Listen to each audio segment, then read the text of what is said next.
Hello everyone, and welcome to another episode of Perspective Philosophy, where we try to better our perceptions of the world through philosophical discussion. Welcome to another episode. Today's episode will be a review of the recent through philosophical discussion. Sorry, I'm coming through.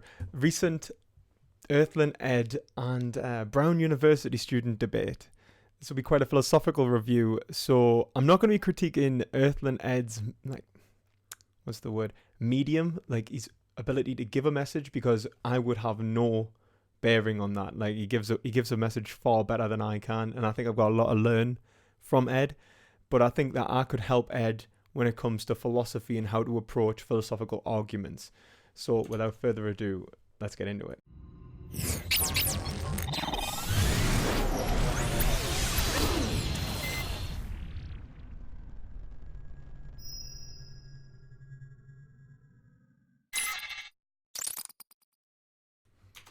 So yeah, we're going to be reviewing this video. Brown University student won't accept veganism. Debate a vegan.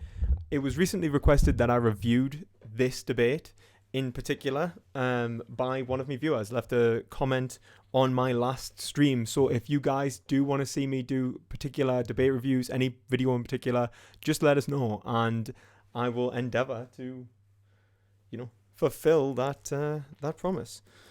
Oh, there it is. Yeah, fulfill that promise. So, before we start, I would like to say that I will not be, going absolutely hell for leather, telling Earthling Ed that he's clearly doing the wrong thing, because he doesn't do the wrong thing. He's probably the best vegan debater I've seen. He keeps his cool. The way that he approaches debates is outstanding, and I know many non-vegans who like Earthling Ed.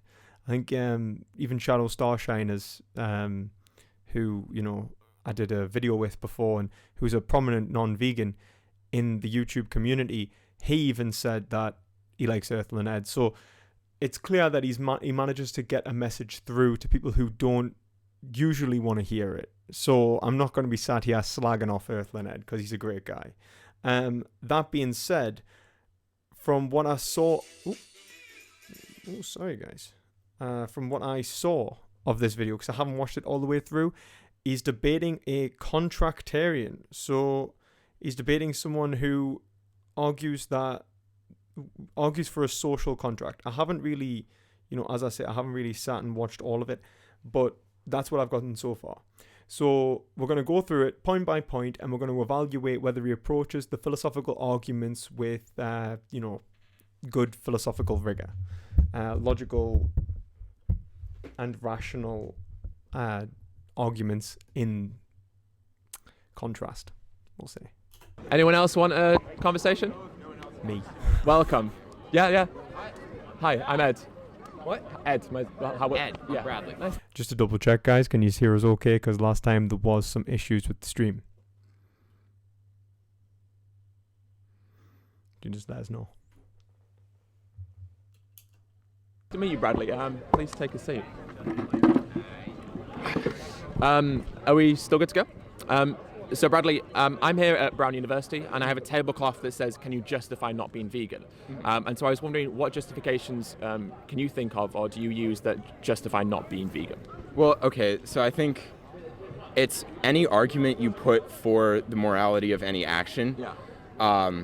There's basically nothing that you can say that you can't poke some sort of hole in. So I would be interested to hear, what would your positive argument be for why eating meat or drinking milk or eating eggs is wrong?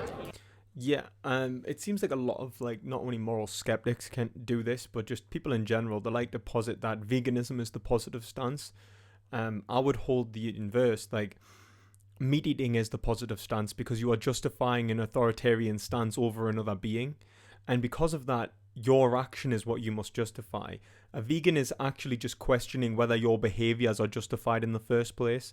And since your behaviors are underpinned by your values and your rational deductive process, then the argument is upon you to defend your position. The burden of proof lies with the individual taking the authoritative stance. Quite a good argument for this is Noam Chomsky when he talks about justified authority. What counts as justified authority?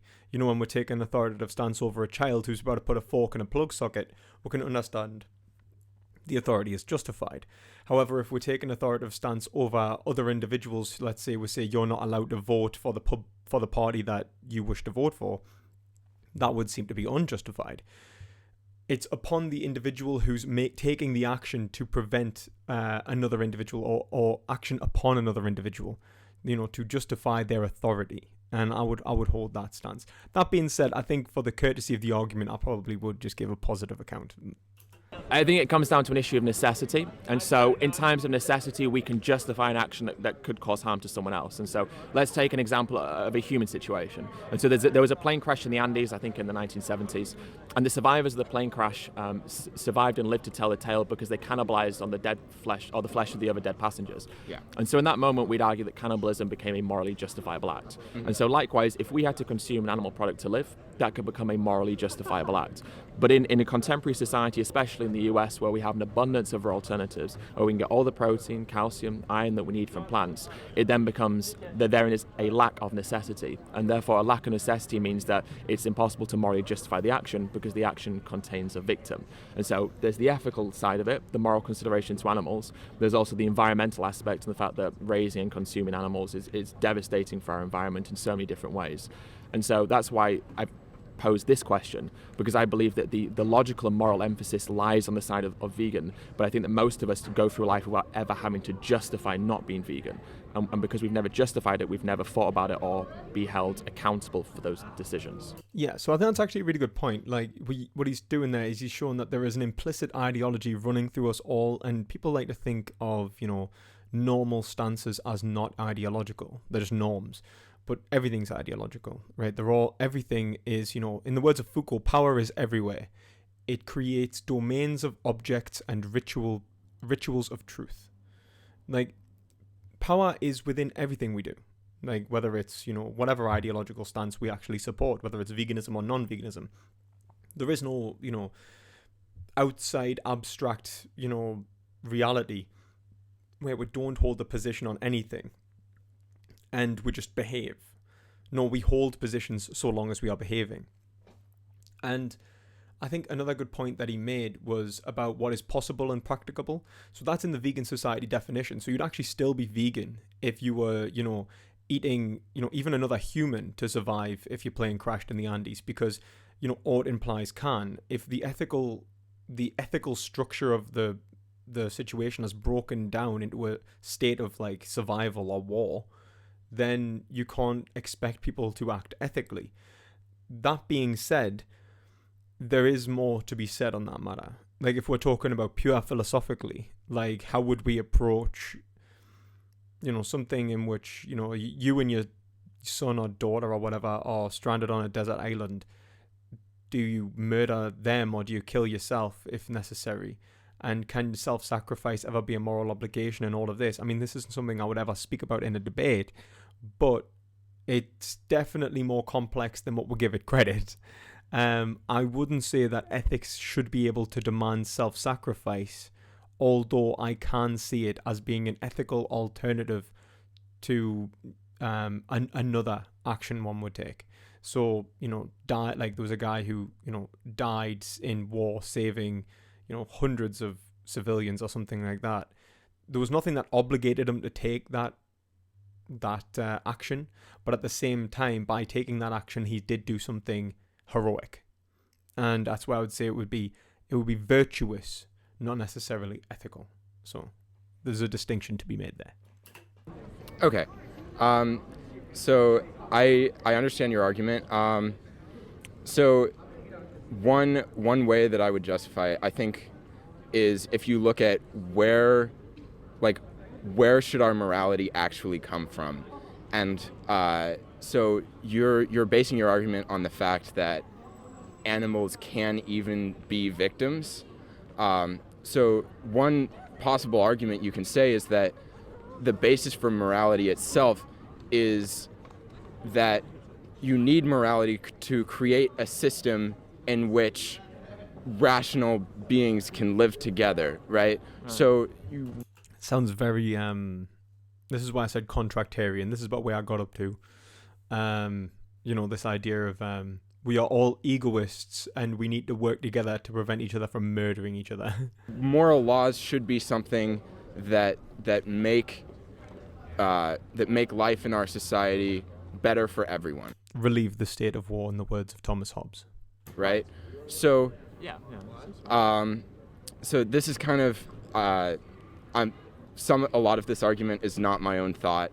So I read a paper by Peter Carruthers, and the argument there is there's this idea of moral contractualism. So basically, it's this hypothetical agreement that moral agents agree to morality in a system where morality should benefit other moral agents. So Hegel does a good criticism of moral contractarianism. He argues that for contracts to be acknowledged, the first must be agency, and agency is the product of recognition, which is the basis of ethical, which is an ethical structure. The ethical must supersede the contract, so it is presupposed that we have an ethical arrangement before we could arrange a contract in the first place. That's why it's one of the criticisms he gives to Kant by thinking that marriage was purely a contract. He says, like, no, well, you're misunderstanding the ethical and what it means to give someone recognition and appreciation in the first place. And this is the point. Like to appreciate, like, don't get me wrong, I'm an egoist, and I would argue, like, in the sense that I think egoism is grounded pretty well, and I would ground, ethics at the most baseline level within egoism. But egoism leads to altruism. But egoism doesn't lead to contractarianism. I mean, it seems to lead to a scenario in which we understand, the kingdom of ends kind of, I'll find myself in the objective, therefore I should do the right thing. But rather than that, it finds itself in the universal, this idea that is the particular, which is us. We wish to set up rules and regulations logically so that we can understand how to achieve the greatest good within our lives, right? But to do that, we need verification from other individuals on a conceptual level.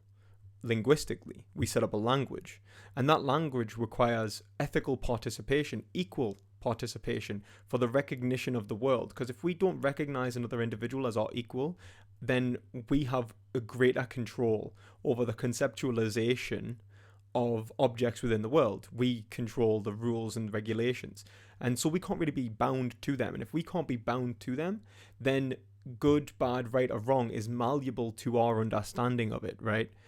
If that is the case, then our deductive process is entirely flaccid. It's impotent. There's nothing that can actually give any predictive power. So that's why we create universals. We don't create hypotheticals, like we create categoricals. We create an understanding in which is beyond a single given individual's conception of it. It becomes a rule objective of any individual. So we understand, like, what a table is by a definition that is outside of a given individual's understanding of a table. The rule exists outside of the individual. The same thing occurs with right and wrong. We understand what is right or wrong based upon, the conceptions of good we have and how to achieve it. But we would understand, like, what is right and wrong within a situation based upon all the individuals within the situation. And because of that, what every individual is actually using as the basis of that judgment is the concept of desire, their own subjectivity. And so what we find is that what we are actually doing is we are creating a deontological system trying to maximize the consequences for subjects. So what we are trying to do is create what is the ethical is a structure which seeks to maximize subjectivity. So what we need to do is respect subjectivity simpliciter. Animals are subjects, and by denying them their subjectivity, by denying them their value as desirers, then we are undermining our predictive capabilities, which will help us achieve our egoistical ends. The particular would then find themselves in the universal. The difference between this and contractarianism is that contractarianism presupposes an already rational agent. The individual cannot be rational and then produces a contract out of nowhere. The rational agent is the product of the ethical, and from that, contracts can be produced. It's you gain something by living in a society where everyone agrees, you know, because most of us understand that there is this concept of morality. Yes. We should treat those people better.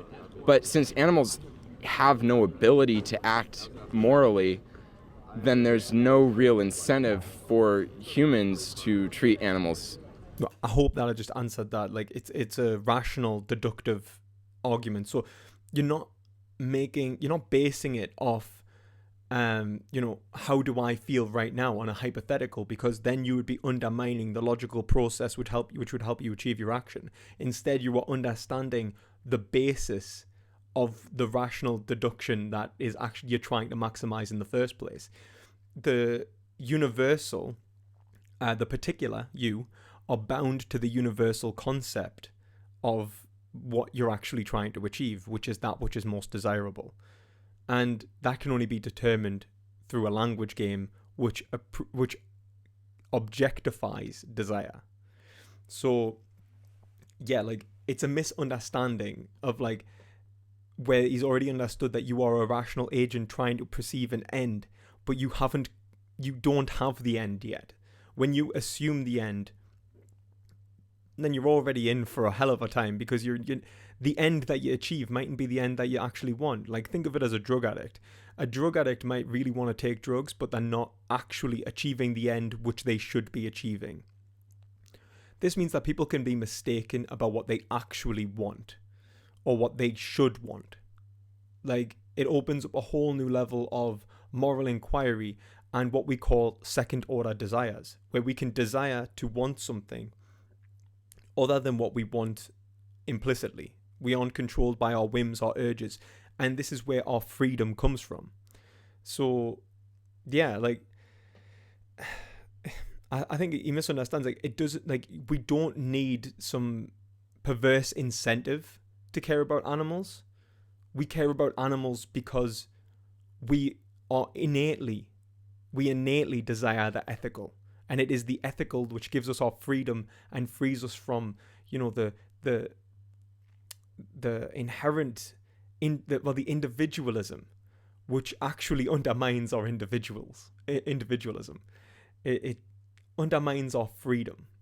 Like, think of it like this: if you are drawn by, like, an animalistic desire to, like, rape someone, are you not raping them because it is, let's say, you're going to get put in prison, or you're not raping them because you would decide that it was actually wrong to do it, that there would be an understanding of wrong there.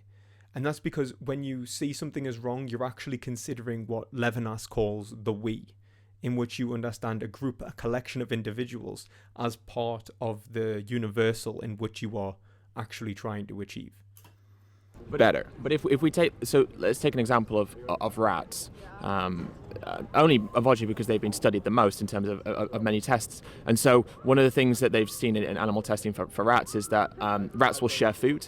They will actually deny themselves a treat if it means not harming another rat. So, if they could shock a rat and they would get a treat for that, but they recognize the other rat was in pain through the action, and so they refuse the treat to not harm the other rat. See, I've heard vegan gains make a very similar argument to this. I understand that they're coming from the best of intentions, like showing that, animals are capable of empathy and capable of, like, we'll call it moral. If we're talking about the moral ethical divide in Hegel, we'll call it moral responses. But we're going to have to say that would be entirely controlled by them.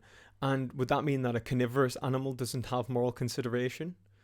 Or an animal which was doing the wrong thing wouldn't have moral consideration? What about criminals? Do they have moral consideration? Like, because they breach the social contract?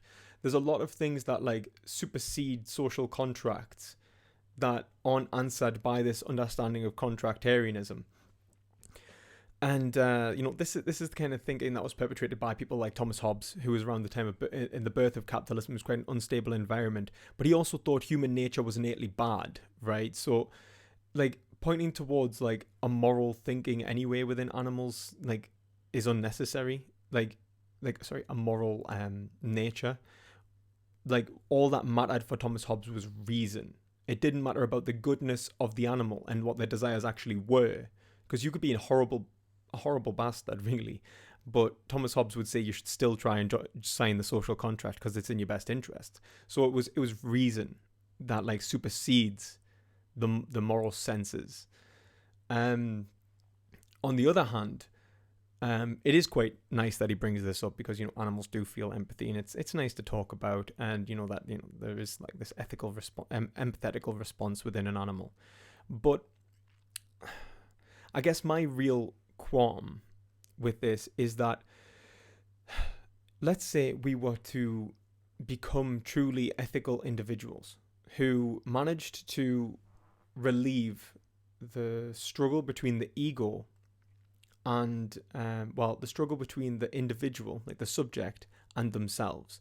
So by that I mean that we all have desires, but most of the time our implicit natural desires are actually not in our interest. And so we create this consciousness, this rational being, not consciousness, rather, like self-awareness, this rational method of deducing how we should behave in relation to our desires and choosing the best desire for our interests. What we should be training ourselves towards is a second nature. And so in the end, we should have a rational, natural response. It sounds quite strange, but it's quite Aristotelian. We develop a second nature in which our reflexes are actually in response to what they should be. We no longer have to think about every scenario. We automatically act in a caring, compassionate, like loving, whatever way. And in which case, could we not see that a being which was innately moral, right? Like, let's say it was innately moral. Should that have moral consideration? Like, is it not morally considering?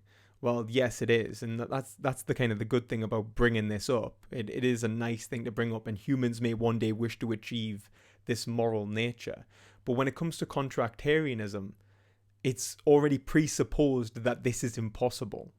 Right, the only contractarian that really could allow for this, from my experience, is maybe people that hold the position like of John Locke, where we're sort of like a position that's tabula rasa, in which we're like a blank slate.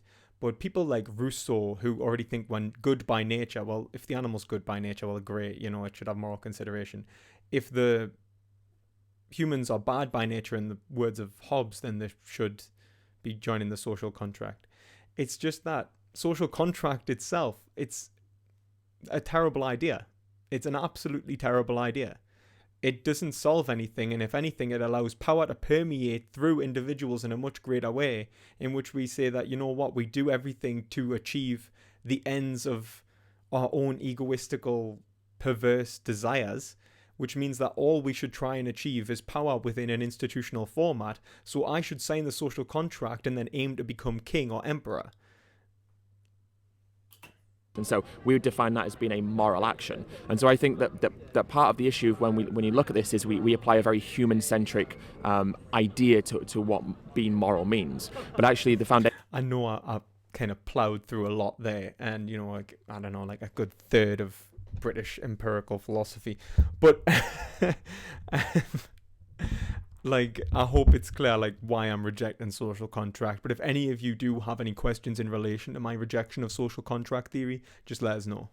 Foundations of being moral do exist within certain species of animals as well. And so I think, and I guess one point I was going to make beforehand was, what is it about humans? What is it about our existence that means that we deserve moral consideration? Well, the fact is we can actually think about the morality. So if a See, that was actually a really good question. Like, what is the basis of like moral evaluation in the first place? And this is why I actually really like Ed. Like, he's hitting the important questions home like straight away. Like he's saying like, what is it that gives a human value in the first place? Like, why shouldn't I just value, let's say, British people or people from Newcastle or, you know, white people or, you know, what is it about these like categorizations that make them valuable? And the important thing to recognize is that there is nothing implicit within these categorizations that holds value. The only thing that can be valuable is subjectivity, the subject's movement towards that which is good and is the end of Cartesian reason. Qualitative experience is by definition the only thing that can be valuable. And so, like, he's really kind of hitting those important questions home, but I don't know how far back in the meta-ethics he's going to be able to go. Rats being compassionate, it's being compassionate because it's you know, it's psychologically painful. Like, even you know, even if I say it's not morally bad to harm animals, I'll still admit, like, if I were to kick a dog, that would hurt me, you know? Like, Okay, yeah. I don't like seeing other things in pain. Yes. So,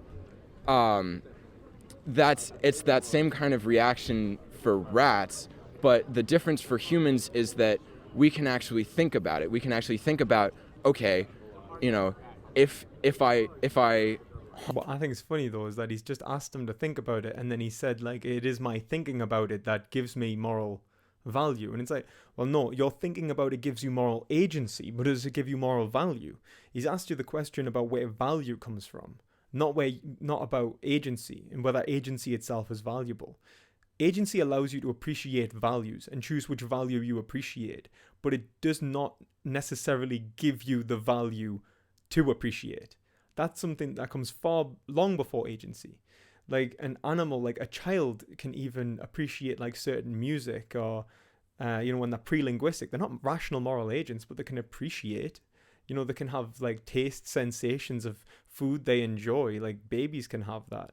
Animals can have the same thing. They can enjoy life, but and so have a positive or negative phenomenological experience. They can have, you know, value, but their agency, moral agency rather, isn't what's giving them this appreciation.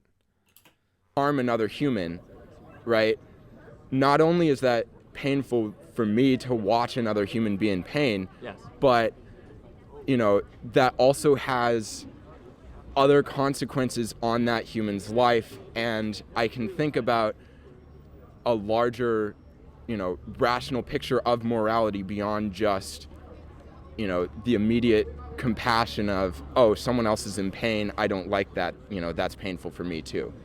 Well, exactly right. So again, he's just said that like he can think beyond his own desires and think about desire simpliciter. He's like undermining his own position here.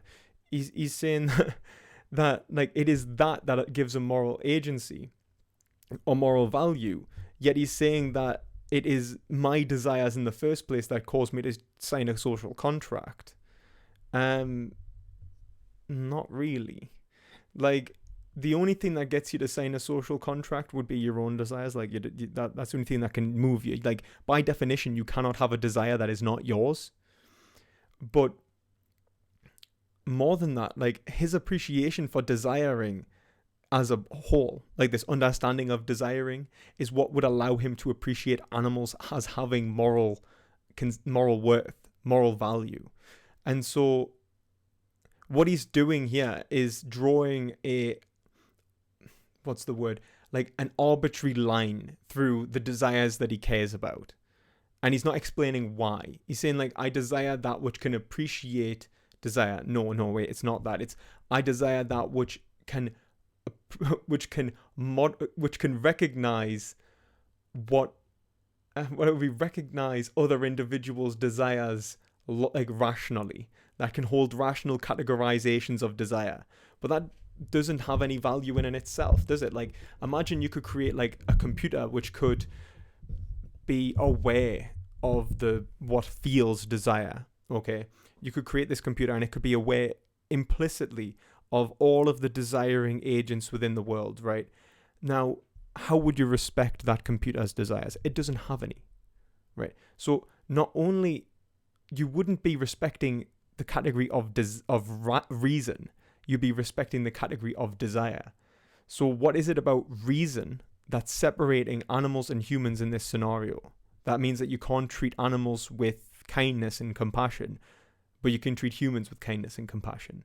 It doesn't make any sense. But even at the same time, what we see from animals, like the right example, is that they can display complex emotions such as guilt. And now guilt's a complex emotion.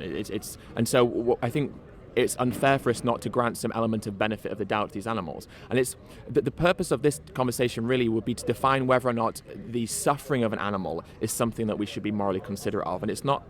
I think we can sometimes get bogged down within whether or not non-human animals have the same cognitive or emotional capacities as humans. I find that almost to be irrelevant, as it's the purpose of why I'm vegan is because we can. I wouldn't even say it's irrelevant. I would say it's fallacious. Like, I would say that to consider something which isn't in the category of desire as valuable would be breaching the naturalistic fallacy. You are deriving an ought from an is. You are saying that because there is reason and rationality, then it ought to be valuable. Well, another individual's reason or rationality is not valuable to me past my ability to, collectively reason that which is desirable in the first place. So I'm not appreciating reason beyond its pragmatic value towards the category of desire. Like, reason and truth is a pragmatic value. Truth would have no relevance to any being that couldn't feel, or like a rock doesn't care about truth, right? A computer doesn't care about truth. What cares about truth is something which can desire and feel in the first place, because they are by definition the only things that can care about anything. Isolate the things that matter to us most, an experience of happiness, an experience of joy, but also a reduction as far as possible of the experience of suffering and pain is kind of what drives us. And so those intrinsic values or emotions or feelings are also the same in non-human animals as well. And should the fact that they can suffer and can experience happiness, does that not mean that we should grant them the right to their own autonomy to experience these things in a way that is devoid of human exploitation? Well, I wouldn't go as far as saying that we should grant them the right. I think it is better when animals don't suffer. So if there's two ways of doing something and one of them doesn't cause animals to suffer, I mean, that is a better outcome. But I want to know why he thinks how it can be a better outcome if animals aren't morally considerable in the first place. Like, is he saying that animals have like extrinsic value, like my emotional responses are what we're valuing? Or is it the animals themselves? Because it seems like he's already given like a half measure of value to animals, but then he's going to have to explain why an animal has less value in the first place, and how that in any way ties towards, that what faculty they have. Which is why the argument for marginal cases is pretty powerful, because it means that people are going to have to show, like, case in point where the distinction between humans and animals is that allows for this depreciation of animals within their ethical framework. I don't think that it's a negative moral thing. I think it would be morally neutral to harm animals versus it would be morally good to avoid harming animals. So it's, That's a bit strange. Like, why? Is it a virtue ethical point? Is he saying that there is, like, if we could avoid it, it would be good for humanity? Because if it's morally neutral to harm animals, then it can't be good for the animal. So I would be interested in asking him what he even means by the word good. I would say eating meat would be a morally neutral act, but then abstaining from eating meat and choosing to be vegan, like, that's admirable. I would say that's a good thing, but it's not a bad thing to not be vegan. What about, say, like an issue of... I feel like he's just really... That's just playing lip service to veganism, right? Like, he's not actually... He's not saying it's if you're saying it's a good thing to be vegan, then surely it would be not, like, saying that it's a morally neutral thing to eat meat would be saying that there would be some reason that veganism only adds value, but that the murder and death of animals for which veganism stands against is not bad in the first place. So how could veganism be good unless speciesism is bad? Like, it's so strange. Dogfighting, because we could say that it's admirable to not bet or partake in dogfighting, but is it morally neutral to be involved and to pay and to be a part of something like dogfighting? Well, I think part of you can argue that you can be you can be healthy without eating meat. Right. That's definitely possible, Yes. but that's not what we're biologically programmed to do, right? So we have this innate sense of, Well, that's just wrong, isn't it? Like, you don't have to appeal to like some sort of like, first, if he says that we can be healthy to eat meat, then he's saying that like you fully capable of making the decision to eat meat. Saying that you are biologically programmed to eat meat, well, that's just a claim about human nature that he's going to have to support. So he's going to have to support that we have an innate drive towards the consumption of animal products, and he's already acknowledged, since we can be vegan, that it's not that we could deny human nature anyway. So unless he's willing to appeal to human nature, unless he's willing to appeal to nature, he's not going to be able to say that we should follow this desire. But more so, if people have desires to rape, murder, pillage, whatever it may be, immoral act, that doesn't make it justified anyway. So it's clear to me that, like, since he's went down this line of thinking, like, one, I don't think there is this drive within humanity, but two, if there was this drive within humanity, it still would not justify the rape, murder, and torture of sentient beings. We enjoy eating meat, and that's kind of, I wouldn't necessarily argue that it's fundamental to. This is the thing. So if we enjoy eating meat, but eating meat itself is morally neutral, then wouldn't eating meat be a morally positive? But no, he says that veganism is morally positive. So I don't know what his framework for thinking here is. Like, I don't understand, like, what is he valuing here? What is he placing value upon? To say that veganism is good, but eating meat isn't bad, but eating meat isn't good either. Like, he's clearly, I don't think, really thought this through. Human consciousness, but I would say that is how our brains are built. We're built to enjoy meat. We're not built to enjoy watching dogs kill each other. What is it? Oh, we're not. Like that's like, I don't think that he could really give a description of human nature that would, one, be able to prove that we are built to enjoy eating meat, or two, prove that we aren't built to enjoy watching dogs rip each other apart. People do enjoy dog fighting, so clearly we are built to be capable to enjoy ripping dogs apart, or watching them rip each other apart, just as we are capable of enjoying meat. But why is he saying that one is implicit to our nature and one isn't? And the only thing that I think he can point towards is culture. And this is why people like Paulo Verno argue for natural historical diagrams. Like, what we are showing is that it is not human nature in which we are appreciating. It is a cultural overlap between, two historical, like, tribes or cultures, like, from now to ancient Rome to before that. So perhaps we've all ate meat. Well, yeah, not only have we grown up with the same underlying philosophical traditions and, family values and conventions that underpin our behaviors, but more than that, like, ideologically, humans can come to the same conclusions and then have not tested those ideologies. Now, we've reached a point in which we are testing those traditions. Now, appealing to that tradition for justification would be, well, exactly what it says, an appeal to tradition. It has no epistemic value. It doesn't give any justifications in and of itself. It is true that the tradition exists, but that doesn't make the tradition true. It doesn't make it have value in the first place. Which is why someone like Hans-Georg Gadamer says, we should appreciate the value of tradition, but we should understand what is a rationally justified tradition in the first place, whether a tradition is good or bad.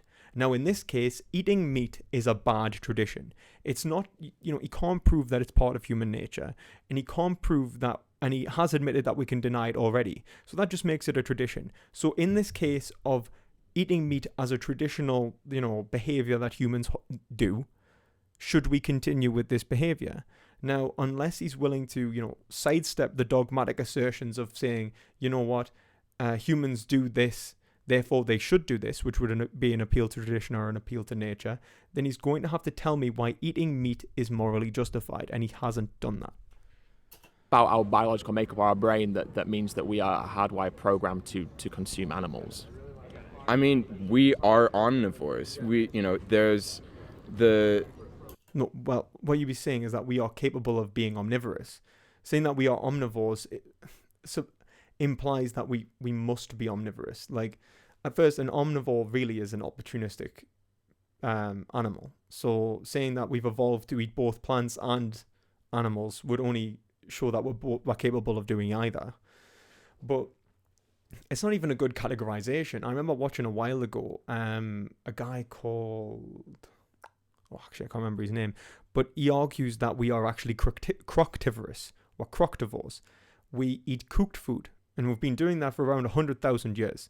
And that includes things like tubers and like root vegetables, like potatoes, sweet potatoes, things like that, as well as animal products. So like if you look at our biology, it seems to not point towards the like anthropologically, like what teeth, for example, like having canines doesn't point towards being omnivorous. What it points towards is coming from an omnivorous ancestry or even a carnivorous ancestry when it comes down to a couple of million years ago. And what biology's changed very much then. We've had a lot of evolutionary adaptations. Now, he even says that you could be a healthy vegan, that you can choose to be a vegan. So what about what biology is forcing us to not be vegan? Like, all he's saying is that people can have a desire to eat meat. Well, of course people can have a desire to eat meat, which is why we're having the conversation. That desire doesn't mean that we should act upon it. People can have a desire to rape, murder, and kill. That doesn't mean they should rape, murder, and kill. The way... Rape and actually murder and kill are the same thing. Rape, pillage, and kill. The way that our digestive system is built, the way that our mouths are built, we're built to be... See, they always pull an anthropological... this anthropological evidence.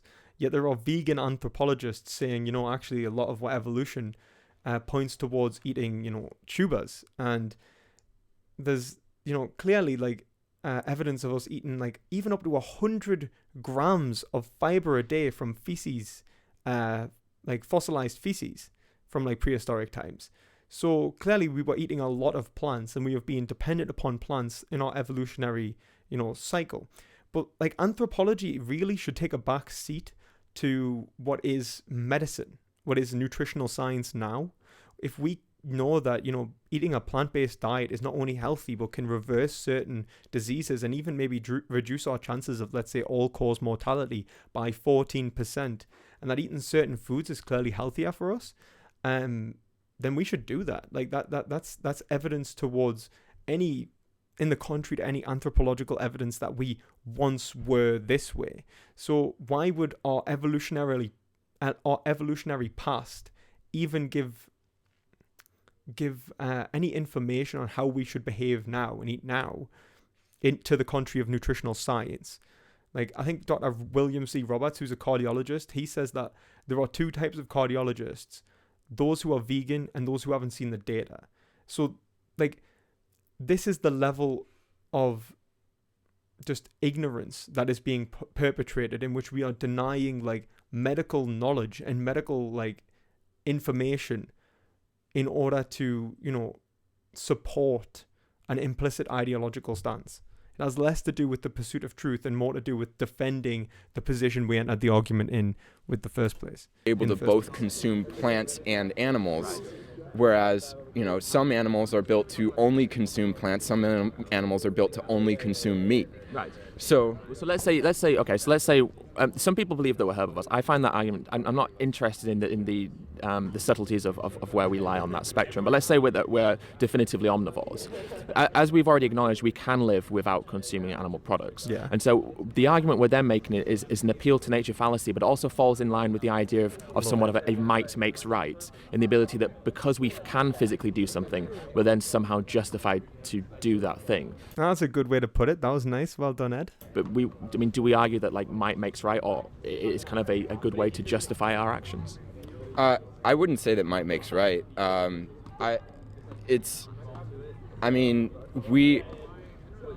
We like it's I think it's a different thing to say that we can do something versus we are built biologically to want to do that thing. But clearly our desires are not so basic that they're biological. We have a desire for food. That doesn't mean that we'll have a desire for pizza, man. Like you don't, like, a desire to eat meat would mean that you would have a desire to run down an animal, like, when you see it. It wouldn't be a desire for the meat itself. Like, this is where you have to understand, like, the process of psychological sublimation, in which you'd understand that your desires are natural, but then they are modified by the culture in which you live. So, like, you can have a natural desire towards, like, like food, sex, whatever behavior it would be. But, like, a desire for sex does not necessarily give you a desire for BDSM, yet people in our society have a desire for BDSM. Like, this is where, like, our desires can be modified by the culture and the environment in which we are raised and we exist upon. And it is the conceptual development within our minds that allow for our conceptual webs to sometimes sever our natural born behaviors. Like, if they did exist, they wouldn't even be relevant anymore. Like imagine in the wild, we wouldn't not necessarily be all about consent, right? Like, if you wanted to have sex with someone, it wouldn't have been like necessarily having sex with someone. You just clobber them on the head and you could take them back to your cave. That wouldn't necessarily be not a natural desire. Like, the desire would overpower your rational thinking. But since we're implying that an individual can do wrong by following their natural desires in the first place, because we have this cultural understanding that we can deny certain desires and instead follow other ones, then what we are saying is that we should follow what is our second order desires over our first. And what Ed is proposing here is that we have, when we really break it down, we should have a second order desire to follow that which is ethical, and that it is by appreciation of the rational and the ethical that we decide the actions in which we take. So appealing to an implicit drive only would show that our implicit drives can undermine our own interests, because we could devolve in a state which we have rape, murder, and overall violence in which we wish to avoid in the first place, which he should be aware of with this idea of social contract theory.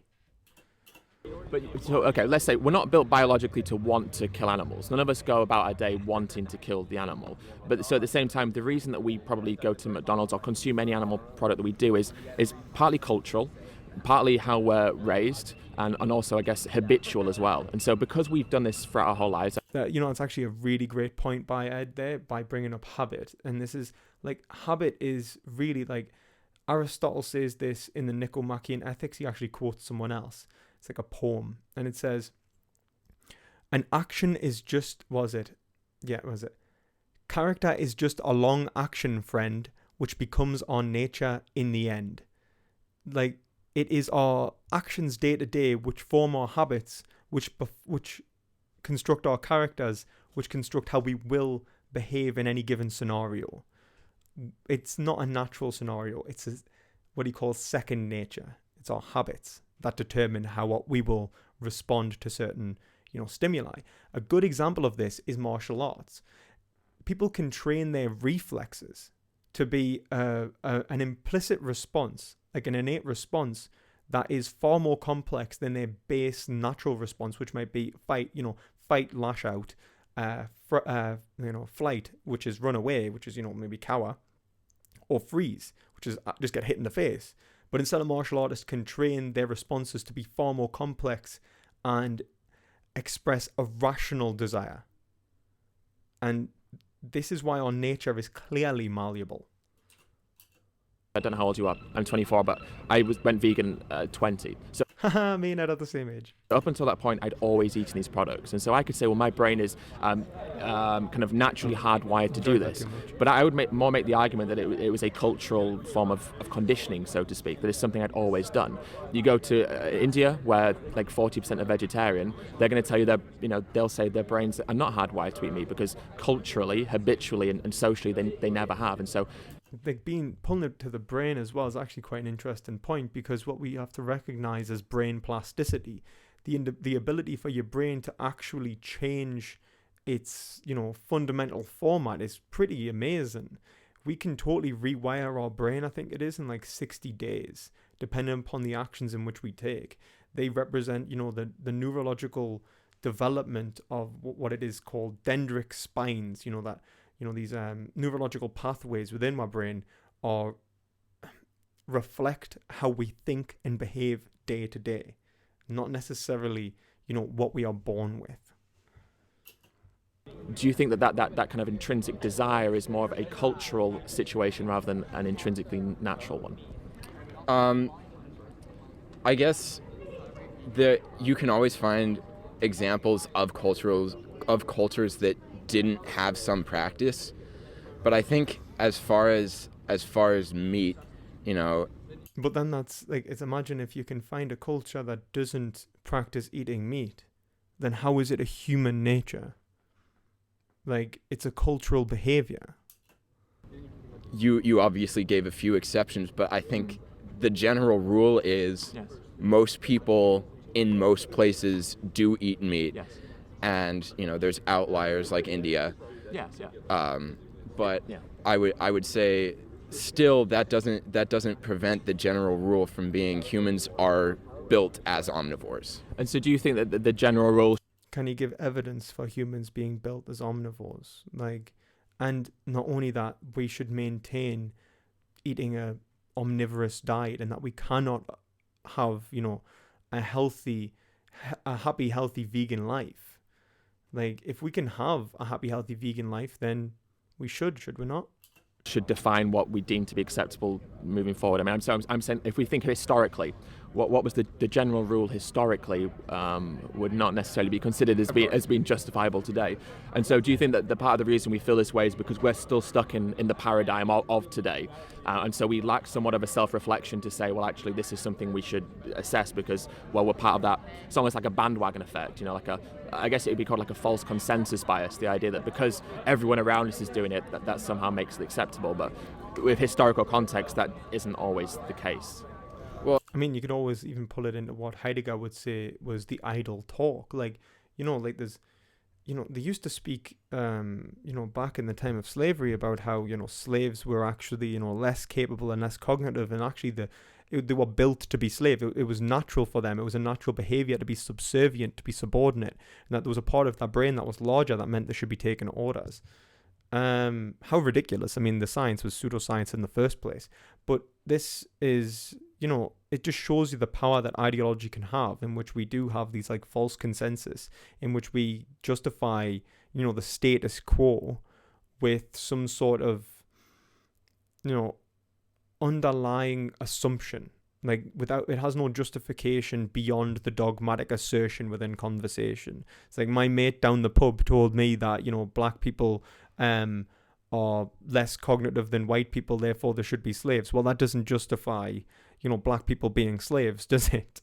Like, come on, like, think about it. It just because you have the belief that an animal, that we should be, that we are omnivorous, does not mean that that the belief is true, I think that's clear.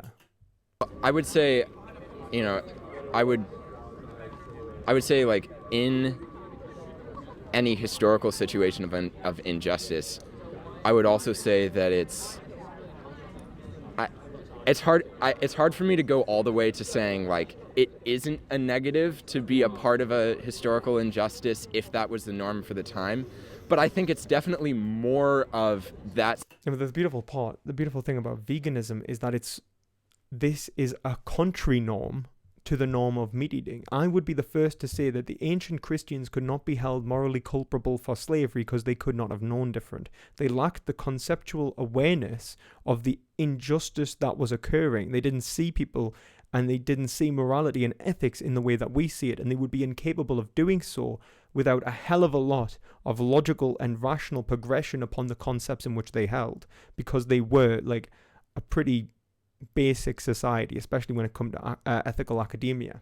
However, not very, very advanced, and I mean that in the sense that they can't be more advanced than the contemporary sphere when it comes to specializations, at least. In our specialized, very engaged academic society, can we question the tradition of eating animal products? Yes. If we aren't questioning it, then we are allowing other individuals to determine our actions for us, and we're not thinking for ourselves, in which case we are undermining our desires in the first place, because we are allowing other people to tell us how we should behave, which rejects our own subjectivity and freedom.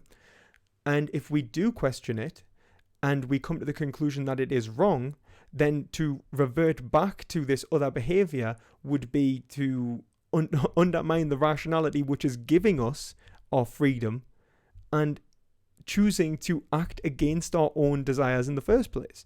So the point of questioning tradition is to free ourselves from the tradition, or to allow us to justify the tradition so that it's not just a dogmatic assertion over us. As a meat eater, you shouldn't be scared of entering an ethical discussion of whether you should or should not eat meat. You should desire to do it, because it is that discussion, it is that engagement that allows you to actually question those implicit beliefs and choose for yourself whether this is a behavior that you wish to endorse, condone, and reinforce with your behaviors in society. Situation, and then you're a particularly good person, if you oppose slavery in the 1800s. Yes. So I realize it's kind of bad for me to go all the way to saying like, oh well, people who had slaves. Well, this is the same with Nazis. I mean, can you condemn any Nazis? I think you can. I think you could say that like it was laziness and cowardice, in the words of Kant, that prevented people from questioning Nazism in the first place. So if you could contest it, you should contest it. If you're able to question a tradition that is acting upon you, then you should be questioning them. That's the whole point of the Enlightenment. This presupposes a pre-Enlightenment thinking in which it's only those who, it wouldn't even be saying only those who are capable. It would be saying only those who have the courage, who have that virtue, are morally valuable, or not morally valuable. What would be morally virtuous? And it's just like, well, are you telling me you cannot question? Because if you're saying it implies can, and you're saying that you can't question your traditions and you can't question your values, then you're not a moral agent anyway. If you're saying that you can, but you won't because you're a coward, or that you're lazy, or that, there's something that, doesn't appeal to you about it, well then, one, I would say that you haven't really thought it through, because you would realize that man by nature desires to know, in the words of Aristotle, and that knowledge is power and it frees you from yourself. And two, that by us challenging this like dogmatic assertion, we're helping you overcome this position which is, only restricting yourself, is a self-restriction, is a dogmatic imprisonment of the individual anyway. So vegans are doing you a favor by questioning like whether you should or should not eat meat. Like, can you not see that? So if you come to the conclusion, like after you've applied reason, that you should eat meat, well then I'm going to challenge your reasoning and we can have a conversation about that. But if you're saying that people are incapable of that reasoning in the first place, then you are the one that is disrespecting their moral agency in the first place. Like you're saying that these people are incapable of being rational moral agents within our contemporary society. weren't bad, they just like weren't particularly good. Like I realized that that's kind of a flaw of my argument. So it's like a morally neutral position to have slaves in the 1800s. I'm not saying that's what you're saying, but that the consistency of the argument you're using would suggest that that's what would be the consistent end to that. Essentially, yes. Or that it's, so I'm not saying that it goes all the way, but I'm saying to the extent that like some historical practice was the norm at some time, that moves the morality more in the direction of it's morally neutral to be part of. Well, you see, I mean, this is one thing in which I think it is actually useful to distinguish between morals and ethics. Like, just because something could not have been questioned, let's say like slavery in the time of ancient Rome, right? These people could not have understood slavery was wrong. I mean, they really had very, very, the most minimal conception of morality in the first place, of ethics in the first place. Their moral norms and concepts were very minimal. So these people couldn't have understood like the concept of equality in the sense that like it would dismiss slavery. That doesn't make slavery justified. It just means that they're not morally culpable in the first place for not dismissing it. So we would be understanding that the individual can only do what they are able to understand. Now, the concepts that are being conveyed within like our linguistic community are available to everyone when we're talking as vegans. So when I'm speaking to someone, let's say at Brown University, there is no reason why he couldn't understand the concepts actually leaving my mouth when I speak of equality and whether they apply to animals. And that's why he's entered this debate in the first place. He's able to understand the territory of the debate, and he's able to position himself in such a way that he can actually understand the words being conveyed. Someone in ancient Rome would be incapable of understanding the concept as a whole. Like, they wouldn't understand at all the baseline concept of equality. You'd have to build them up from the most basic understanding all the way up. Now, the differences between, let's say, the virtuous person and the neutral person, as he would say in this scenario, is very limited, which is why like Hegel argues that the death, like the destruction of heroes, is the triumph of truth. It might be very well that vegans are the ones pushing moral frontiers, which I don't think they are because it's an ethical institution already. But let's say we're pushing the boundaries of our social institutions. Well, people are going to catch up as time goes on, but they're not going to catch up if they are told not to engage with veganism and that they aren't morally culpable in the first place. Do not dismiss the rationality and the moral agency of individuals because you are the one that is treating them as an inferior, as an unequal. You are undermining them as rational moral agents by saying that they do not have the responsibility for the actions they take. Like, how condescending would that be to say that someone in the same society, in the same language community as me, is not morally culpable and is not a moral agent? You have literally deemed them the moral agency of a child. Of that process versus it's morally good. It's particularly morally good to not be part of that process. And I do understand what you're saying by that because of the cultural aspects, the kind of the paradigm suggesting that's acceptable. And so if we established earlier from your own admittance that to be vegan would be seen as an admirable act, right? And if it's therefore seen to be an admirable act, then why isn't that an act that we should strive to be? Why wouldn't we want to be admirable? And propagate upon other individuals. So if it's an admirable act and we understand this to be a good thing, then shouldn't we try and help other people do this good thing for themselves? Because good is good, right? In that sense. I mean, well, there's a lot of things that you can do that are admirable, and it's like you only have so much effort you can put into it. So, if... I mean, I can feel the appeal to futility coming along, like, well, there's only so much good we can do, right? And we need to prioritize. Well, like, veganism's top priority, right? Like, the suffering and death of 80 billion land animals a year is perhaps the largest atrocity that this world has ever seen and ever faced. And this isn't even including the deaths of marine animals, which is measured in tonnage. It is so high.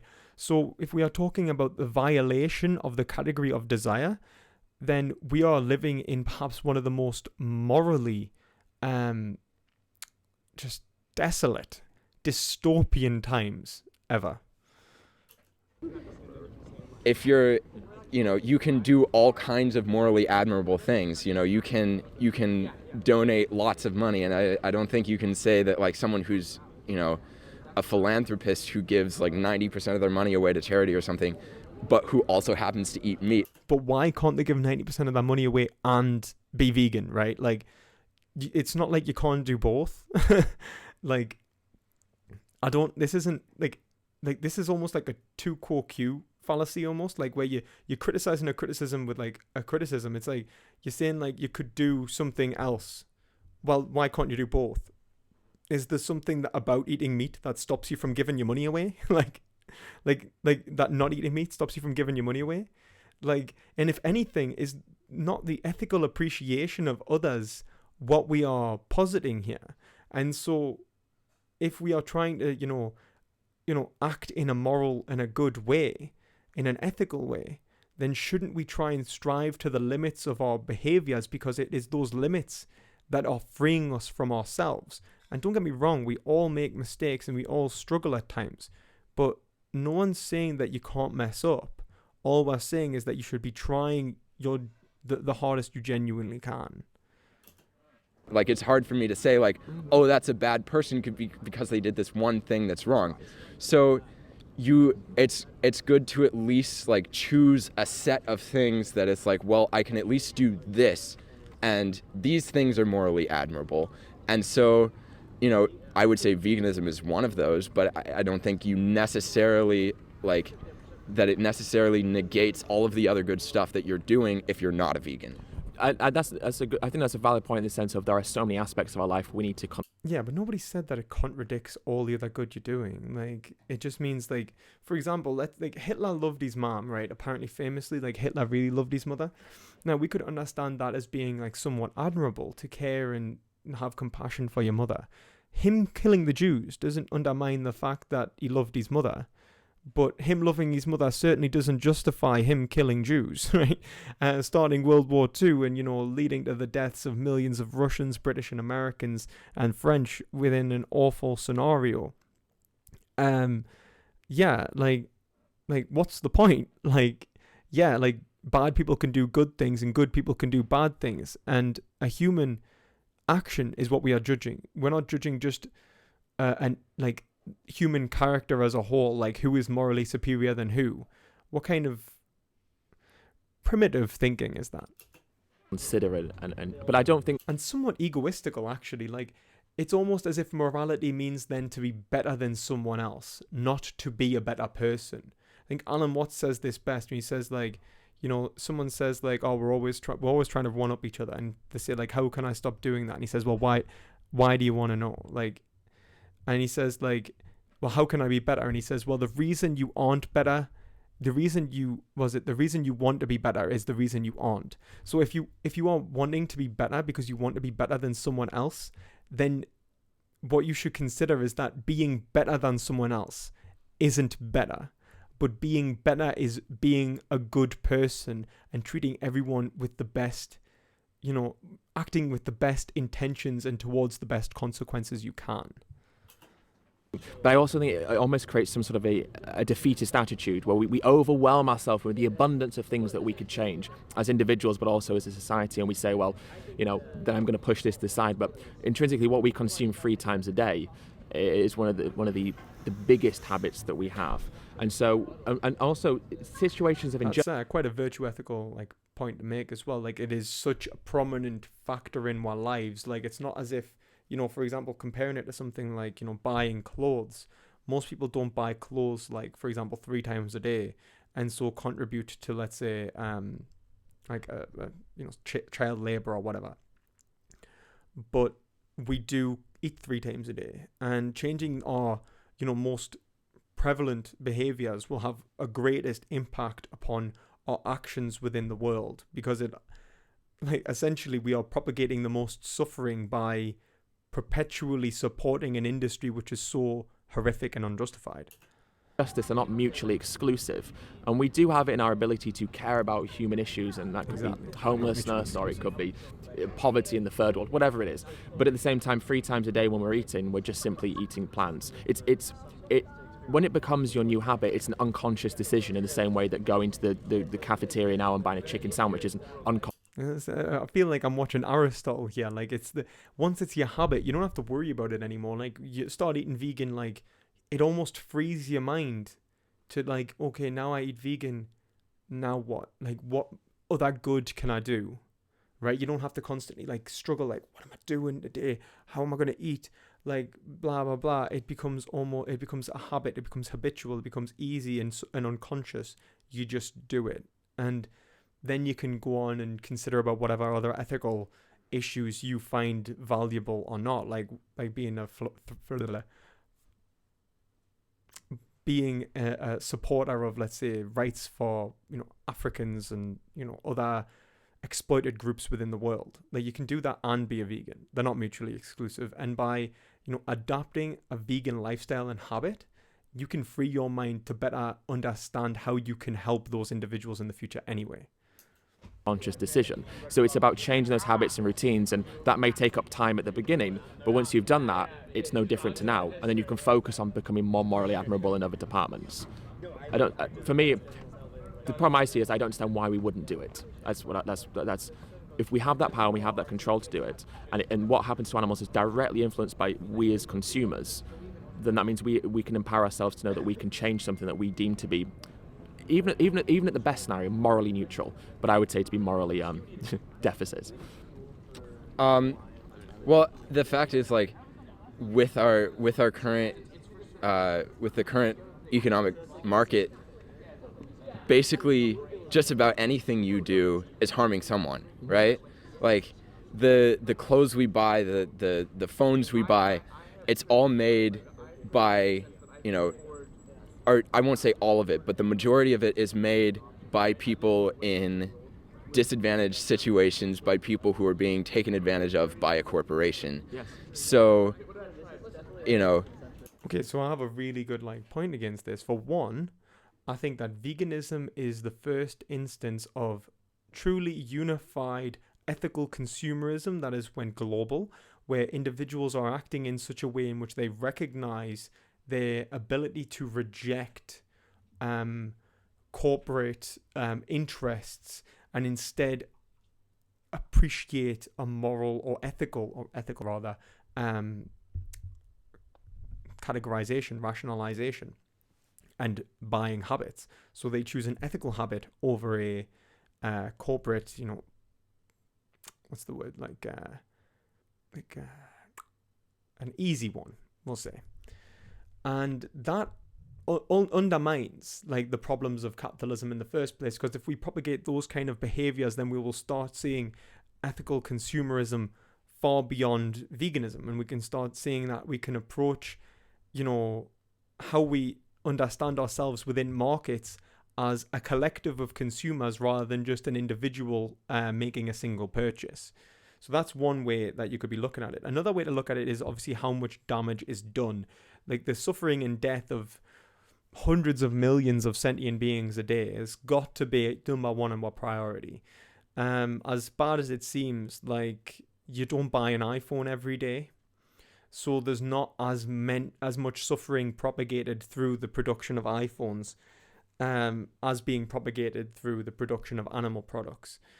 And that's just got to be considered. Consequently, the consequences of animal agriculture are probably the worst, not only because they are condemning sentient beings to their deaths, but environmentally, we are destroying the habitats and, what is the environmental stability of our world? I mean, if we're talking about, let's say, flooding in Indonesia being caused by, the animal agriculture industry, which is totally unnecessary, then we are disrupting the lives of third world nations and causing things like economic migration, which ultimately disrupts people's ability to obtain food, water, healthcare, and ultimately they're not able to adapt to the constantly changing climate.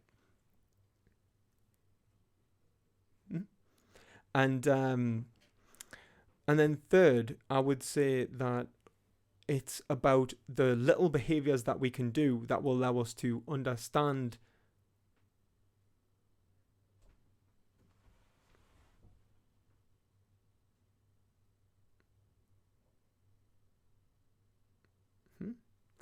allow us to understand that allow us to make the biggest differences within our lives. Like right now, we are, you know, as we say, we don't buy an iPhone every day, but we do eat meat, dairy, and eggs every day. We can change these habits very easily. Slightly, like we can change, if we can change our largest overall overarching habits, then we can then focus on changing our smaller ones, which have less of an impact anyway. But let's hold meat might be one of those, Yeah. but like still the stuff, the you know, the vegetables or you know, whatever it would be that you would be eating instead of meat, well, that was also probably produced by, you know, people who are being taken advantage of by corporations. Well, yeah, there's another point, like human rights violations within animal agriculture. If we're talking about slaughterhouse workers, for example, I've got a video on slaughterhouse workers and, you know, the prevalence of PITS disorder and the psychological strain animal agriculture can place upon its employees is something that we should talk about. Animal agriculture also exploits, you know, workers in various nations in second and third world countries placed in dangerous, incredibly dangerous environments and under incredible amounts of stress. Then there's the zoological disease risk, in which our societies are placed at a greater likelihood and prevalence of pandemics and epidemics. You know, diseases such as smallpox, bird flu, swine flu, tuberculosis, polio, all of these diseases, have originated from animal sources, and so the production of animals for food is only increasing our likelihood that we will, you know, have a pandemic level event within our society, like an outbreak. And then there's increased crime rates of individuals who work in slaughterhouses and how that can affect rates of domestic violence because of increased amounts of sadism forced by their day-to-day habitual activities, which is slaughtering thousands upon thousands of animals for consumption. And so the overall effects upon humanity from animal agriculture aren't even being addressed yet. Like, veganism is by far the more ethical stance. There is not a single good reason to not be vegan. So it doesn't seem like you're avoiding that much harm by saying, okay, well, I'll just stop eating meat, right? Because then you're still hurting people. You're participating in the modern economic system. But is that not the duty and responsibility of our society to hold ourselves morally accountable to these things and say, yes, there's no denying that exploitation can happen to human workers in crop farming, but we've got to also look at the fact that in animal-based farming, those animals are fed crops. So you've got the exploitation of humans there for crops anyway. You then have the exploitation of the animals who are being killed, and then you have the exploitation of slaughterhouse workers who suffer psychological problems. And so we can isolate that there's I love Ed. Truly the man, like the layman's philosopher. Like, I feel like he's done philosophy, man. a huge system of exploitation there. Now, that doesn't negate the exploitation that happens to humans in plant-based agriculture, but that doesn't mean we shouldn't stop eating animals, eliminate those problems, and then try to address the other issues that occur. I think we overwhelm ourselves with all these exploitative situations in our world, and then we become almost apathetic to trying to change anything. But we can isolate, as a progressive society, or as I should say, as a civilized society, all these different aspects and then hold ourselves accountable to change these things. I mean, we should be buying our clothes from ethical retailers and secondhand stores, but also we should be asking those clothing retailers to change how they produce those clothes. But at the same time, one form of exploitation that we occur in doesn't justify all of them. And I just think let's hold ourselves accountable and use veganism as a stepping stone to living more consciously and helping other areas as well. That's what I think. Okay, that's a reasonable argument. Yeah. But so you're saying, well, that we should just work towards making the practice better. So why can't that extend to the meat industry as well? Why can't we say, okay, well, factory farms exploit animals, Right. so let's try to make a farming system where we encourage. Because it's not appreciating the concept in the first place. Like, what you're appreciating then is that, like, animals can suffer, but we're not truly giving consideration for the animals that are suffering, otherwise we would wish to abolish it. It's like, if I could and I had a means of abolishing, let's say, child labor within any practice that I, participate, and I made aware of my ability to act in such a way that I do not support an industry which propagates such harm upon society and the greater overall global community, then I am morally obligated to do that. And to say that I'm not, if I'm able, let's say economically or in any other respect able to do that, then I should do it. Like, I have to do it. It's the right thing to do. Now, with animal agriculture, you can just go vegan. You can remove the problem in the first place. Welfareism ultimately, and I mean logically, comes down to abolition. The end of welfareism is always abolition.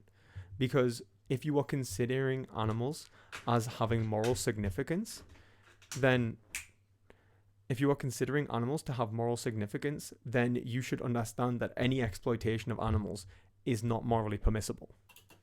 Encourage more, free range animals. We say, okay, well, we'll make animals suffer less in their life, and that way we won't be exploiting them as much.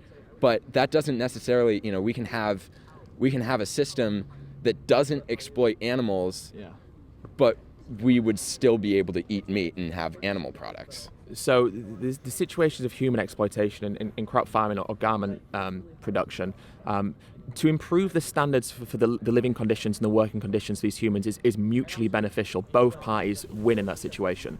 But in terms of what we do to animals, even if we improve their welfare and their standards, it's still not a mutually beneficial or mutually consensual agreement, because the animals will still be being killed. And even if we improve it for them, the end result is still the same. Well, I don't agree that killing animals is necessarily morally bad. That there's like an issue there, like that it hasn't been resolved, but like he's kind of not let it be resolved. It should have been resolved when Ed asked the question, why do we value humans? And then we could talk about, like, do animals have like value? And if animals have value, are we not, in the words of Peter Singer, considering our trivial interests over their most vital interests when we take their lives? So clearly, like, we have to understand that if animals do have value, which it seems that he kind of half acknowledges, that like veganism's good and we should do these things. So if animals do have value, then if we are respecting that value, then we can't respect that value and take their lives for a trivial interest. Like, just because we want to eat them doesn't justify murdering them. That should be quite clear. But I want to hear his kind of like reasoning for why he says animals aren't. Why it's not morally wrong to harm animals. It's not beneficial to the animals. I think a lot of what's wrong with killing humans is the fact that we have this, we have dreams and ambitions, we have plans for the future, and so if you like, here's the thing, like, if he's gonna say that we're respecting like the concept of our future. Hey, stop it. Come lie down.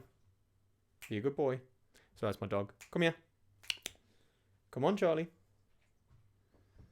You're a good lad. Lie on my coat. Okay.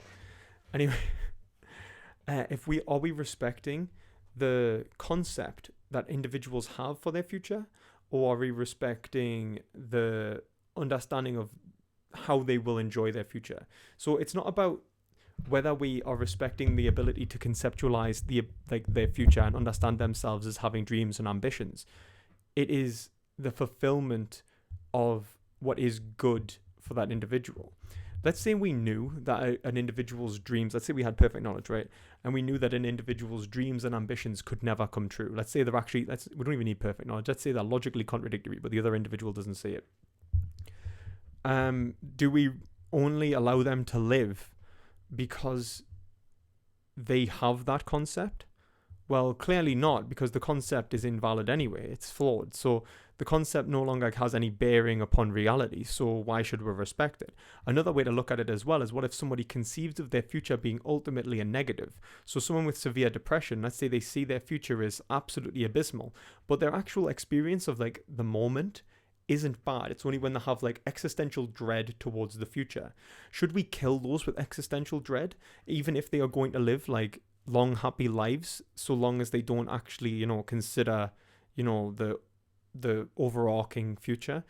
We don't respect that concept. We respect them. We respect their moral value, their subjectivity, and their experiences of that value. We don't respect our conceptualization of the future.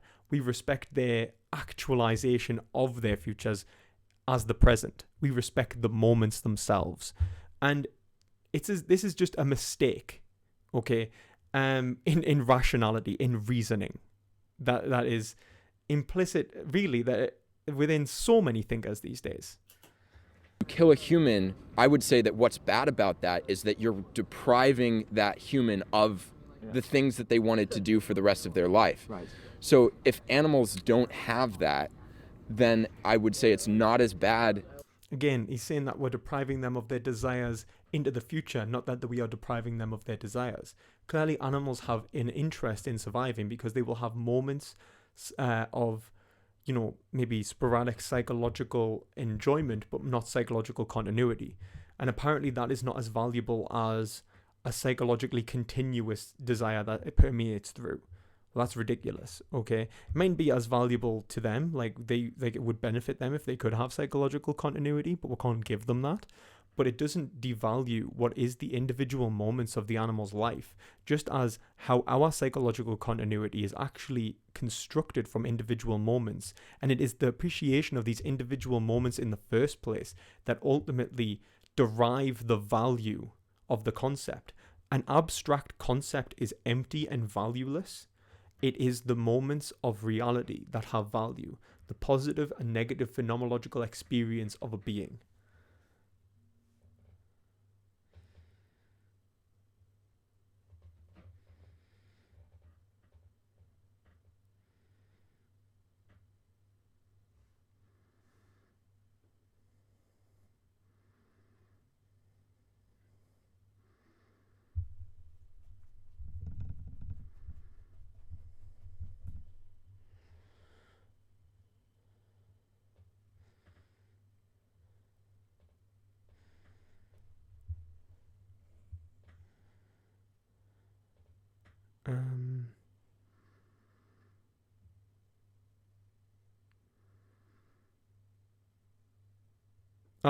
Apparently some people are saying that I shouldn't have a dog because he's a slave, even though he's a companion animal and lives a happy life.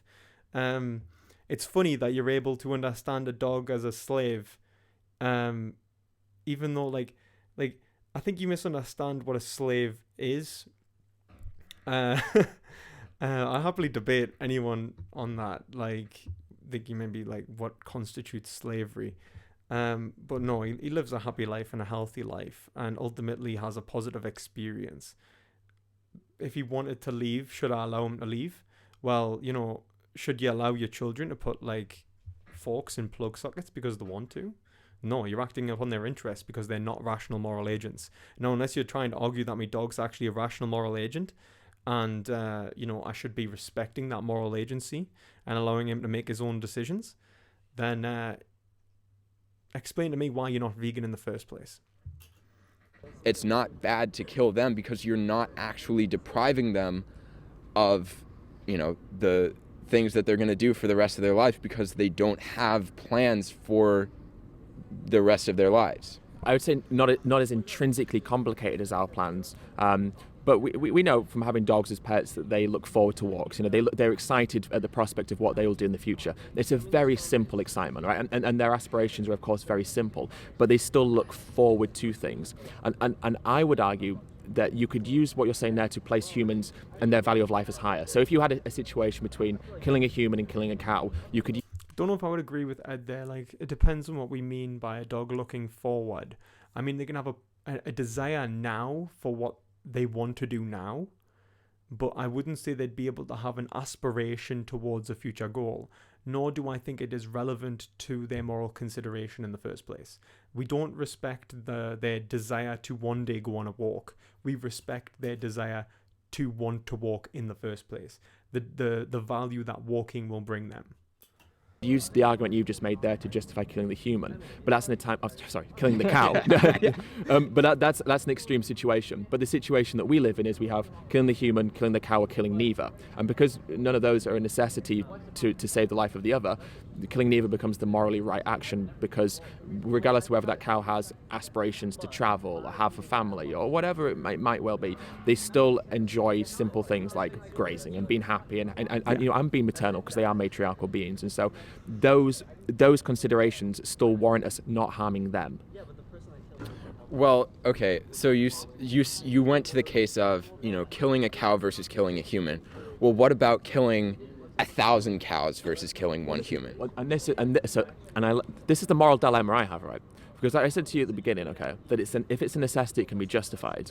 But say we could make the argument killing one chicken is fine if it's necessity, but then 1 billion chickens, 10 billion, there has to be a line. So Well, yeah, like, but that's the same as like as I've said, like when it comes to like whether an individual has the moral obligation to sacrifice themselves, I'd say that they have a moral obligation but not an ethical one, because we cannot legislate that an individual acts in such a way as to defy their own interests, because we would not be respecting their subjectivity.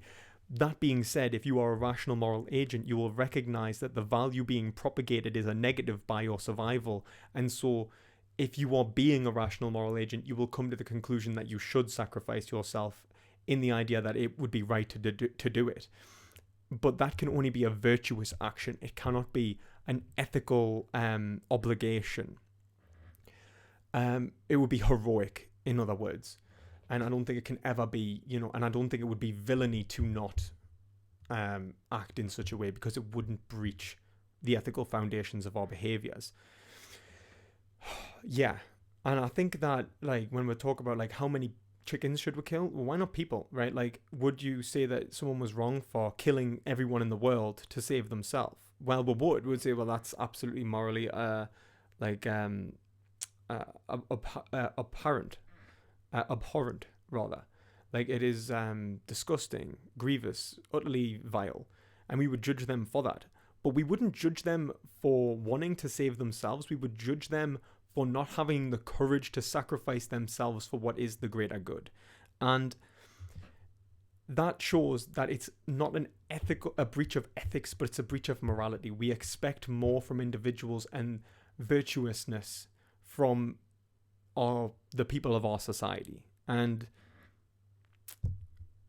you know, this is just the way the cookie crumbles, right? Like, if you're too much of a coward to sacrifice yourself for the greater good, I'm not going to judge you for your cowardice, because I couldn't say that I should be able to force you to sacrifice yourself, because I wouldn't be respecting who you are in the first place. But I can understand it as wrong by respecting who you should have sacrificed yourself for. Somewhere. I think there are a whole host of estimates. I think a conservative estimate is that we are responsible for about 100 animal deaths a year by being non-vegan. That includes like tins of sardines and such, right? Yeah. So say it is 100 animals in a year. Say we live to be 80 years old, hopefully longer, of course. So say it is 8,000 animal deaths. Is that worth one human life, or where's that line for you? Well, I'm just saying, like, I don't know exactly where the line is, but the thing is, like, you're admitting, like, you don't really know whether 8,000 animal deaths is worth one human life. So, it's hard to quantify, and really the only thing that humans are gaining... No, one for one, our consideration and our value of our lives are equal. I'm happy to say that. Like, a human's life is as valuable as a cow's life in terms of, the life itself. If we're talking about, like, the overall good and bad, then it depends upon the human and the cow. Like, if it's a young cow that's going to go on and live a good life, or like a 95-year-old human that's in absolute suffering, like, there's so many, like, facets for ethical dilemma that, it's the trolley problem. And, to use this as some sort of like the vagueness of ethical life as some sort of really like justification for what is like the baseline moral behaviors, I think it's unwarranted. It's unjustifiable, right? Because whether or not like you should sacrifice yourself for 100,000 chickens has absolutely nothing to do with killing a chicken for taste sensation when there was no risk of it for you. And if anything, it's placing your health at risk because now you're consuming large amounts of saturated fat and cholesterol. So, I mean, ultimately, like, it's so unbelievably detached from reality that this hypothetical really has very little bearing upon whether we should consider animals morally. Meaning by killing animals is that we enjoy our meal. So I would say, like, Ed, you probably shouldn't have went down the route of like how many chickens is worth a human life, because I don't think he's going to really appreciate what you were getting at. Like, I know you weren't saying that. You were saying like, what are the limits of human moral obligation? You weren't actually saying like, how do we appreciate value between beings? Else more. So if you say pleasure doesn't justify taking life, we wouldn't have a dog walk past now, and if one of these people here killed the dog, we wouldn't say that's fine because they enjoy it, but will eat the flesh and enjoy that. If we use sensory pleasure as a justification, then we justify things like rape because the rapist enjoys the act of rape. We justify a whole host of really what we'd consider to be abhorrent actions simply because the perpetuator of the violence enjoys that. I wouldn't say that, because in a case of rape, it's hurting the victim far more than the... Well, is it? Let's say like you were to rape someone and you knew that you would gain, let's say, more pleasure than they would pain, like, but they didn't want it. The problem is that like, one, you would not be respecting their subjectivity in the first place, them as moral equals, and that means that you are doing the wrong thing by definition.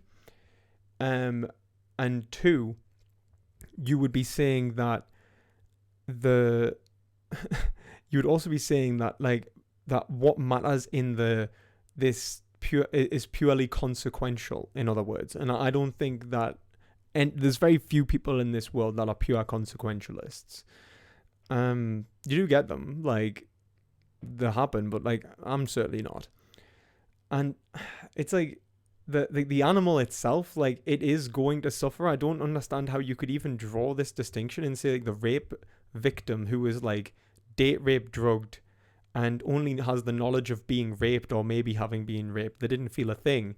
That's what's wrong. Is like, what's wrong with that is just the fact that, they may feel something, a little bit of like, whatever. Like, but then an animal doesn't. Like, why wouldn't an animal experience pain when it's having its throat slit? Why wouldn't an animal experience the pain of captivity when, it's crammed into such a small space that it can't even open its wings, which is a natural behavior, and that natural desire has been constantly frustrated? It's absolutely like,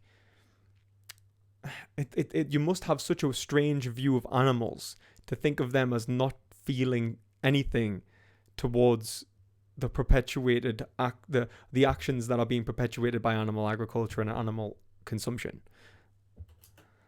Than the pleasure that the perpetrator gains. But it's not about the amount of pain or the amount of psychological trauma. It's about the fact that there is an element of pain. And so we could argue that one action is worse than the other, but that the severity of one action doesn't justify the severity, the not lack of severity, but the different level of severity. You see, this is the thing, and I feel like the problem with Ed here is he's given an account which isn't consequential, which I appreciate, but that takes somewhat knowledge of philosophy to argue for let's say like even a threshold deontological stance. He's going to have to say like why we would respect an individual regardless of the consequences being greater in our advantage. And that's why I pulled it back. Like when we talk about contractarianism, you need to be able to show that signing a social contract, it's not about, like, before we sign a social contract, we have already entered the ethical, and it is the recognition of the other individual as being an ethical equal that allows for the ethical dimension to occur, give us our self-conscious so we're able to sign contracts. And so without that recognition, we don't have reason, we don't have the ability to justify our categorizations, and we are dismissing the rationality towards our behaviors and our actions if we act in such a way that we dismiss another's subjectivity. So it takes an understanding of like philosophy of mind, or like, you know, like deontological ethics to be able to argue for this. And I don't know if Ed has that. I kind of hope he does, because Ed seems to be, you know, like he's actually really like good at arguing for vegan ethics. I'll give him his credit. But it's not an easy thing to argue for, especially against people who really, for the most part in our society, are consequentialists. In the other, you know, if an action is wrong, it's wrong universally, regardless of whether one action's worse than the other. Well, but I think if you see that was well said, but then he has to say like what makes an action wrong, which is the respect of the subjectivity of an individual within the first place, and understanding them as an ethical equal. Say that the benefit that I get from eating one animal, you know, if you, whatever scale you use for determining, you know, how much animal benefit, you know, how much animal benefit is worth the same amount of benefit for a person, right? It's possible that you could say, well, the amount of benefit that I get from eating an animal is worth more than the loss that you got from killing an animal. And I wouldn't say that, I would not say. But it's not about the loss that you have from killing the animal. It's the loss that the animal has from being killed. And this not respecting the animal for what it is, which is a vessel of moral value. And it's also then, we could also say that the psychological torment of the individuals who are doing the killing, well, that's just ad hoc onto that. That's just another harm being perpetrated by this disrespect for subjectivity and this categorization. You would actually be dismissing what is giving you yourself by dismissing subjectivity as a category of right and wrong behaviors. You would be dismissing the categorization of desire itself, which allows you to aim towards that which is good within the world. So it's irrational. That's comparable to something like rape, because it's no, not the two actions, but the logic behind the idea that sensory pleasure justifies the action would therefore mean that any action that we as a human or any animal gets pleasure from is automatically justified simply because we get pleasure from it. It's not about saying this is the same as that in terms of the action itself, but the logic behind the justification has to be applied universally in that case. Well, I would say it's only justified if the pleasure is greater than the harm to the other person, and if also you act in a compassionate way towards. So did this guy just justify date rape? Like, he just said that, like, so long as the pleasure is greater than the harm, could we not say that, like, well, let's say 20 people were to take turns with one unconscious individual and have a great time. They all have a really lovely time. You know, they're all rapists. They've been incredibly frustrated because they've been holding back this desire within themselves, and they finally get to express it on this one individual. And this one individual has no understanding that they've been raped, gang raped, because they were, you know, date raped. That's no longer wrong. The person that you're causing harm towards. So that's a paradox in itself. I mean, how do you compassionately cause harm to an animal when harm does not need to be caused to that animal? I mean, it's okay. So you can at least say, you can at least say that, like, I'm sorry that something that I got benefit from caused harm to you, without saying that, like, I should have not done that thing. Right? Like, okay, you know, I was going to say, did that make out sense? saying that, like, I should have not done that thing. Right? Like okay, you know, I'm trying to think of an example. This maybe isn't the best example, but let's think about like traffic, I know how this feels right? though, So when you're stuck on the spot and you're trying to express something. Sometimes it's just not coming out. So I do have sympathy for him, but you see people that are just trying to they've realized the folly of their argument, but they're trying as hard as they can to think of like a way of like essentially not surrendering their position within the argument.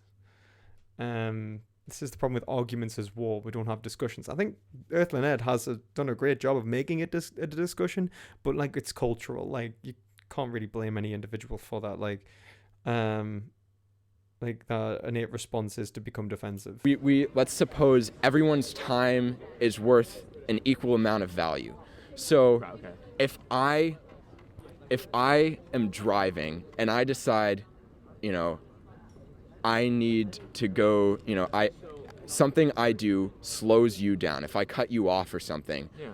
But if the net effect of that action is that I get where I'm going sooner than whatever delay Okay, so what he's trying to say is like, what if you manage to bring around more good than harm through the action which seems to do, which is morally wrong? So this would go against moral epistemics.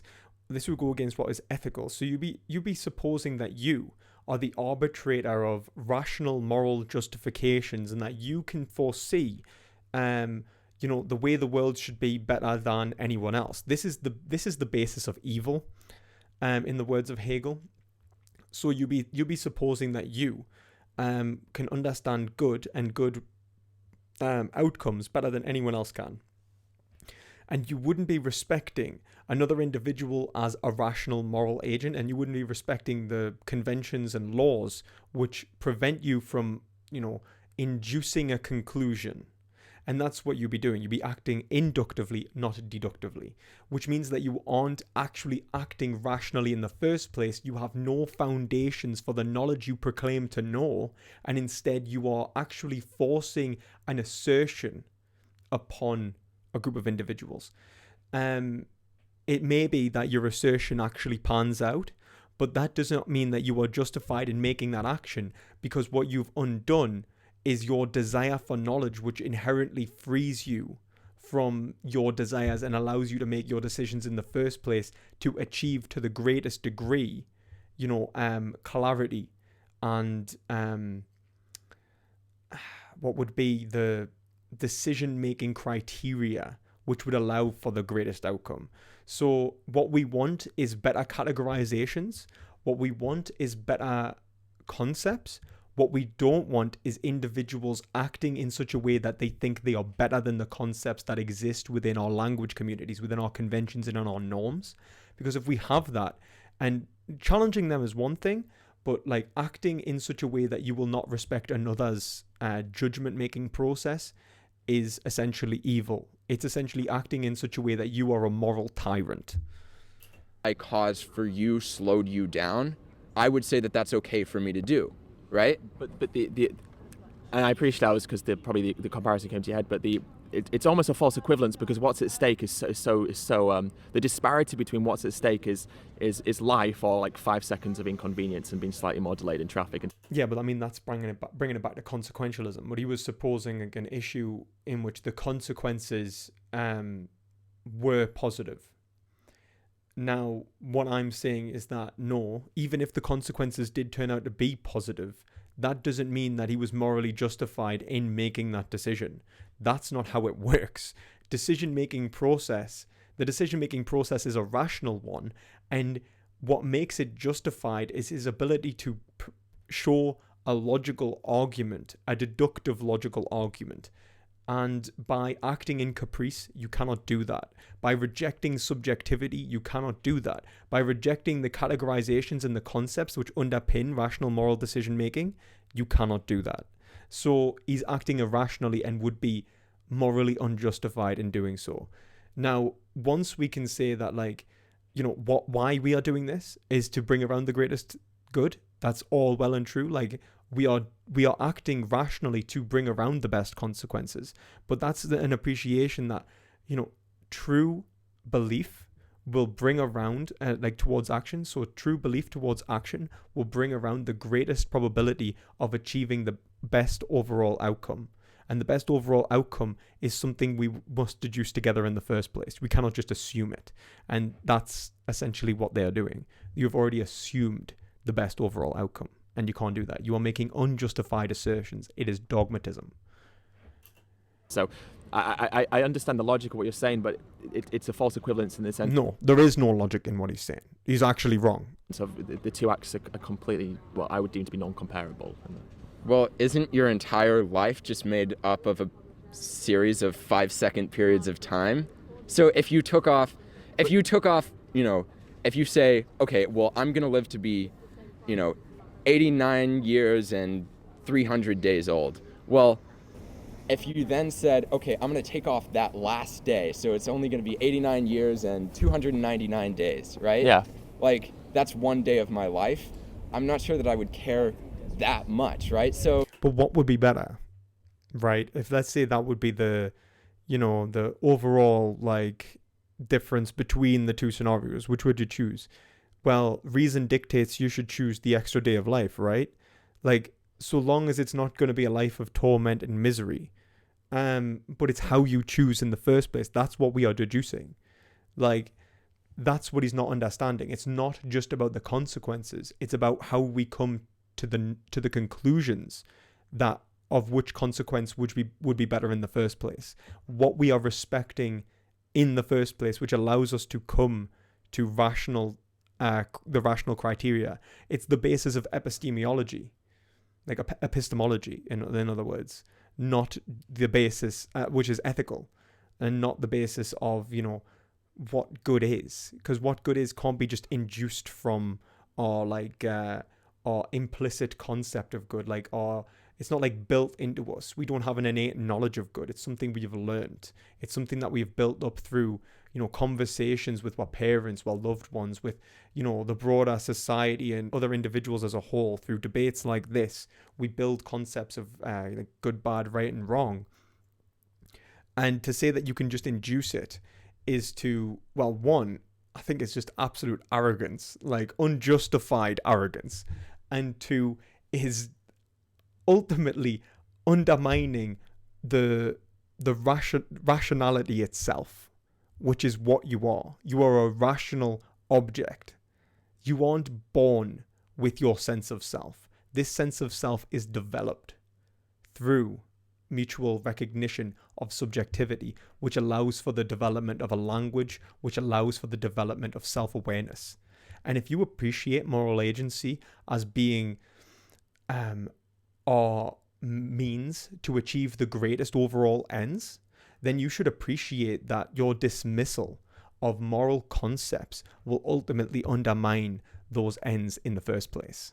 And that means it's undermining your subjectivity itself.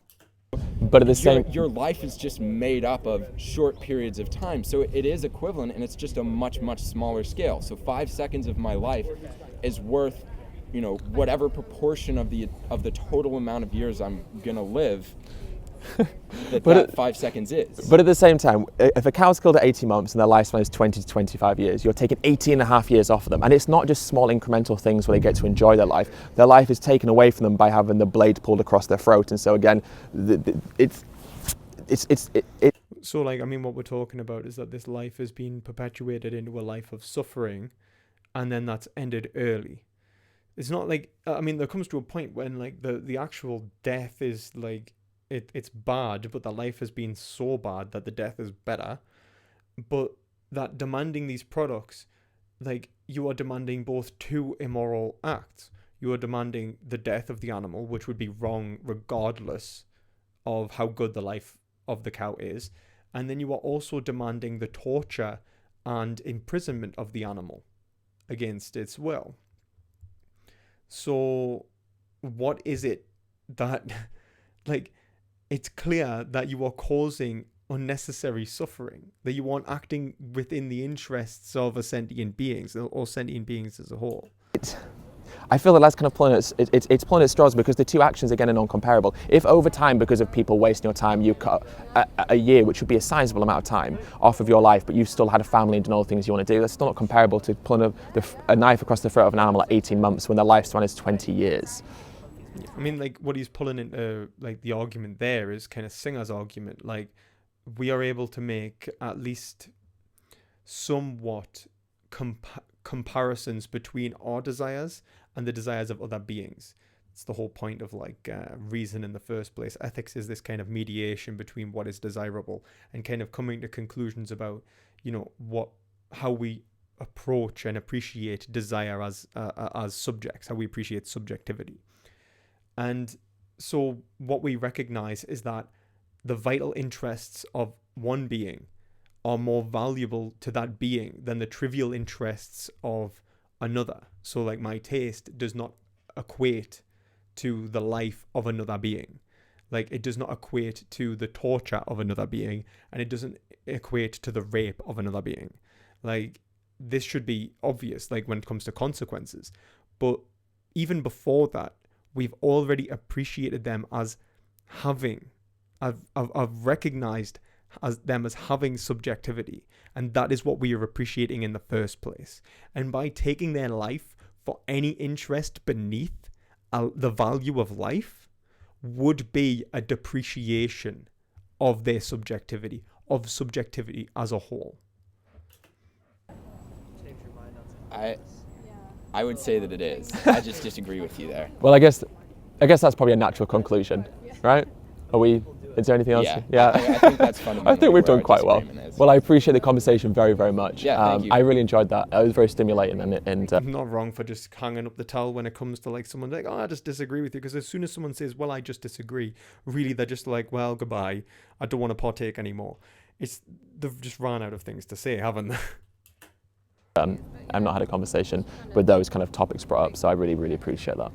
I'm sorry, I forgot what you said your name was. It's Ed. Ed. Yeah. Right. Was Bradley? Yes. I was quite impressed then. Right. Lovely to meet you, Bradley. Yeah, Thank you lovely to so meet you, much, Ed. and have a wonderful day. Yeah, you too. Yeah, I appreciate that. Take It care, was man. at least very civil, and that's always great. I mean, Ed is always civil. Thanks, isn't Bradley. he? I mean, he's always he always holds himself together well. Not make you watch the advert. There we go. Yeah, so that was my review of Earthling Ed's discussion with the Brown University student. I think I would have handled it a little bit different to him, but somewhat similar. I think it is a great debater. What did you guys think? What did you guys think of that debate? Has it been 2 hours? I really enjoyed that. That flew by. Also remember, like, it is the Q&A now, so you can at me your questions and I will answer them. So if you're interested in asking any questions about the debate or anything else, fire away and I will answer them. I am bloody boiling.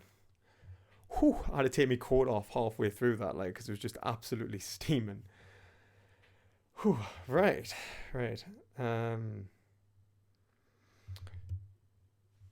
Comedian.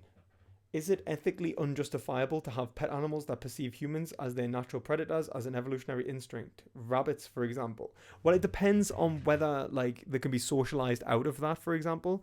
Like from what I'm aware, like, rabbits, like, kind of calm down once they've been socialized properly. It's not something I've researched much into, but from what I'm aware, like, rabbits can have a real great time around humans once they've been, like, being made to relax around them. What I would say is it would be wrong to, like, I think it's kind of wrong, like, where we keep animals in stores and like, where they're scared of, like, all the individuals that kind of pop around and, like, you see them scurry off and hide away. Yeah, like, I think that's not justified. But, like, whether it's justified to keep an animal which could have an overall positive experience, and you could give that animal, like, a good life and, like, the respect that it deserves as a subject, then yeah, I think that's fine. Jonas says, I'd like you think the student was a good opponent. Do you mean like, did I think the student was a good opponent? If I'm honest, like, no, not really. I think the student wasn't very good. No. Well, at least I mean, he was a nice guy. Like, did I find any of his arguments even remotely convincing? Absolutely not. Was he a good opponent for Ed? No, I think Ed was a few steps ahead, if I'm honest. But like, maybe I'm biased there. But like, I thought Ed was very in control of that debate. It wasn't. It wasn't something. He wasn't someone who was stretching Ed to the limits of his capabilities and his capacities, if I'm honest. But did I think he did well, considering? Like, I feel like he was somewhat sincere, and he approached the debate with, like, you know, a fair amount of, like, at least he was willing to enter the debate, for one. Like, that's admirable as it is. Like, most people cower away. At least he's willing to actually engage with someone, and even on camera. So that's admirable. Did I find he was a good opponent, like, as in he was actually managing to, like, present an argument that stumped Ed? No, I don't think he did. Whew, boiling.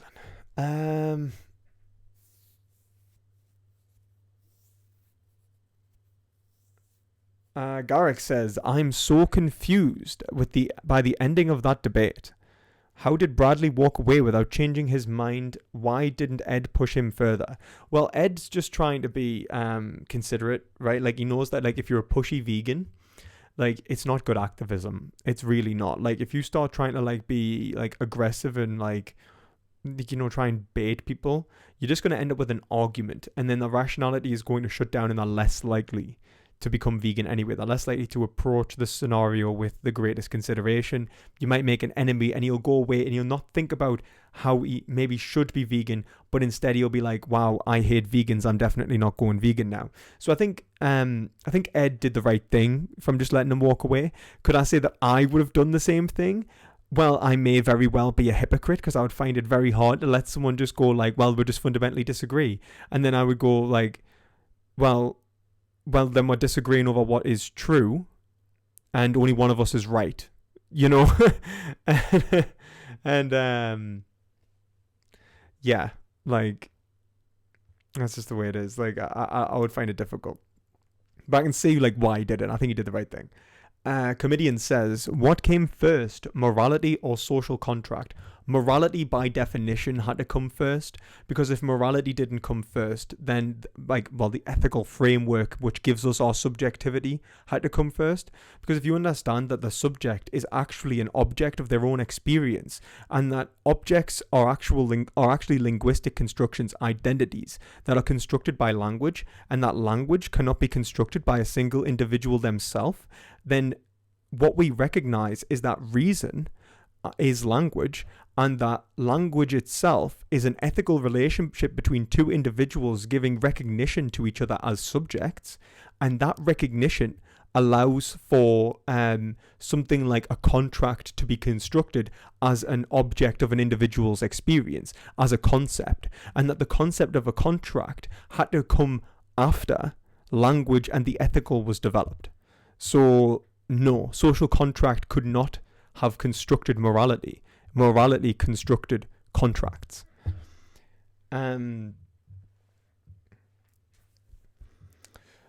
says, have you met Ed? I would love to watch you both talk about veganism. I would love to meet Ed. He seems like such a nice guy. Like, genuinely love watching him discuss veganism with so many different people. I've watched him. There was one that I thought I could have handled a little bit differently to him. I would have handled a little bit differently to him, and he was talking to a rational egoist. But it was a long time ago, I think, when he was doing his American tour. And it's like, if I could have been there, that's where I would have wanted to have been. But yeah, I'd love to meet Ed. He's a nice guy, and I think we could have a great discussion, depending upon like what he'd actually talk about. I think for the most part, we're just going to agree, you know. Comedian says, you should do a debate review with Ed, like Ask Yourself did with Joey Carbstrong. Well, I mean, if Ed's interested in it, like, I would genuinely love to do it. Like, we could talk about social contract theory and, like, you know, why you can't, like, why people, like, you know, have this idea of social contracts in the first place, and that it's actually like a contradiction of what ethics is, like, by saying that something would only be valuable if it could sign a social contract, but then we haven't appreciated value as an object of our experience in the first place. We haven't actually recognized subjectivity. And if we haven't recognized subjectivity, then we don't have the means to construct contracts. Yeah, I think that'll be quite interesting. Twisted Hippie says, if a cow was genetically modified to die naturally at 2 or 3 years old and its body eaten, would we consider this immoral as the current system? Well, I mean, or as immoral as the current system. So it's still immoral. Like, I hope it's obvious that this is clearly still immoral. I mean, one, we're also genetically modifying the animal to die, and of natural causes. We're just gonna put in there that it's a painful death, because it just adds considerable ethical ramifications. If it's like, you know, it dies of an agonizing heart attack or something, you know, it just dies in its sleep. Somehow we've managed to modify an animal to die in its sleep painlessly. Is it immoral? Like, as immoral as our current system? It's immoral because we're deliberately limiting its lifespan. It's immoral because we're we're still using it as a means to an end. We're not respecting its subjectivity. Is it as immoral as our current system? Well, probably not. Only in the sense that the only thing that would be less wrong, less like evil within it, is the fact that we wouldn't be having to slice the animal's throat open or like stun and bolt gun them. Like, it would be far less stressful scenario for these animals, and that's the only reason it would be less moral. Vegan Animal Rights says, maybe you should help train Ed to be more effective if possible. Are you joking? Ed could train me, man. Like, I could help Ed with philosophy, but with his delivery, like, it's excellent. Like, I would love to really get some pointers from Ed myself, like, just about like how to approach so many different people with such a cool, calm, collective kind of approach, like such a genuinely like open and like easygoing attitude, because it is really difficult. Like, it's so easy to get angry in these situations because some people can be just dicks. I've been in so many scenarios where people have just like, I've just been like on the street, I'm just like talking to people, and it could be about loads of things, like not just veganism. Like, I've talked about like religion, and I've talked about like a few different subjects, and it's just like, it's so easy to get baited. It's just so easy to get baited. Wolof 25, nice to see you, man. I haven't seen you in a while. Says, according to your moral realism, what am I missing by not being vegan, and why should I care? Is there any reward if I do so? Any punishment if I do not? By not being vegan, you are not respecting the categorization of desire, which ultimately underpins our rational decision-making process, which helps us come to the conclusions about what is good or bad in the first place. So I would say that by not being vegan, what you are doing is undermining your ability to achieve that which is good. By not being vegan, you are propagating a norm that it's okay to deny rationality and reason, which ultimately gives you your subjectivity in the first place.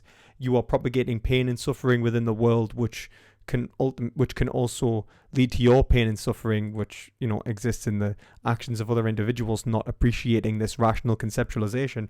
And ultimately, you're denying the ethical in the first place. You are denying ethics itself, the concept of ethics. And from the concept of ethics, you gain your subjectivity and your personhood.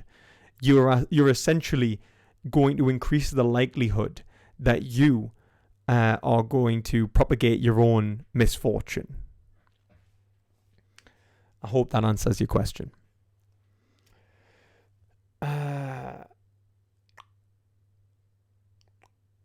Junas says, what if we found a cow in the forest that only lived 2 to 3 years old, and we started growing them en masse and letting them live old on a nice farm So not even breeding it for it. Imagine well, let's say I mean, really what you're saying here is what if we kept an animal, it died of old age, and we kept it in such an environment that we actually kept it so it lived a ripe old age and it lived a good, happy life, and we could say that it genuinely did. We didn't, exploit it in any way, shape, or form. Would we be wrong for consuming the corpse of an animal that died of natural causes, that had the best possible life we could give it, and had overall respect? Would we be wrong for eating it? Absolutely not. Just as you wouldn't be wrong for eating roadkill, you wouldn't be wrong for eating an animal that died of natural causes in the woods, whatever, because you're not actually perpetrating any cruelty or disrespect towards subjectivity or cruelty towards animals or sentient beings as a whole. So there's nothing wrong with what you're doing. I would say that it couldn't be universalized and would probably still have environmental issues, and all of this would kind of start popping up where we would see moral ramifications. But if you're asking is the act of eating an animal that dies of natural causes, that hasn't felt any suffering at your hands, morally wrong? Well, no. But whether we universalize this behavior is something that we need to consider. And then that can overall have moral ramifications beyond, the single act of its consumption. So I hope that answers the question. The rebalancer says, do you think it's important to switch from saying it when referring to animals in general, to an animal in general, by saying they or them instead? I think it is useful, and I think it helps imply individuality, and well, not necessarily individuality, but subjectivity. But I don't think you necessarily need to. It's a language game, and people should be able to understand that when you say it, you still mean an animal. And if you still mean an animal, the animal itself should hold the concept of having moral worth. So it's not necessary, but it might help. Also, it's saying it when you talk about a child, you're saying or if you don't know the sex of a baby or whatever, you go oh, is it okay? I don't think you're being necessarily disrespectful. I think a parent might be insulted, but so long as you're trying to actually act in such a way that respects the child, it's just a language game. You still mean the same thing, and you're still conveying the same value within your actions and your judgments. So perhaps better, but it's not wrong if you do call them it.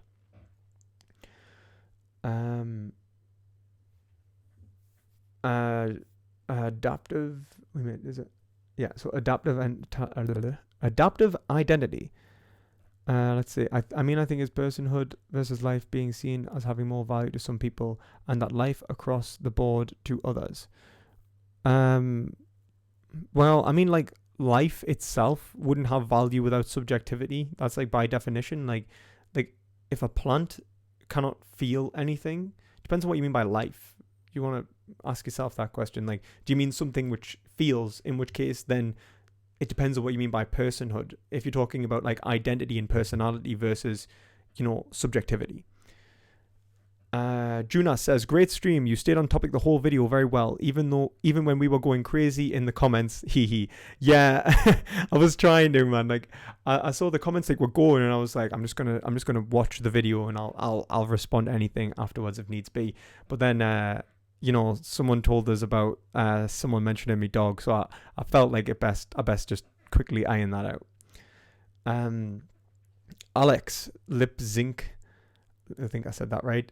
What do you think should be the criteria for establishing whether a thing is a subject, has phenomenological experience? Yeah, has phenomenological experience is pretty much what I would say is subjectivity. If it can experience positive or negative phenomenological experience, then it is experiencing what is a qualitative experience. Good or bad, it can be related to their experience.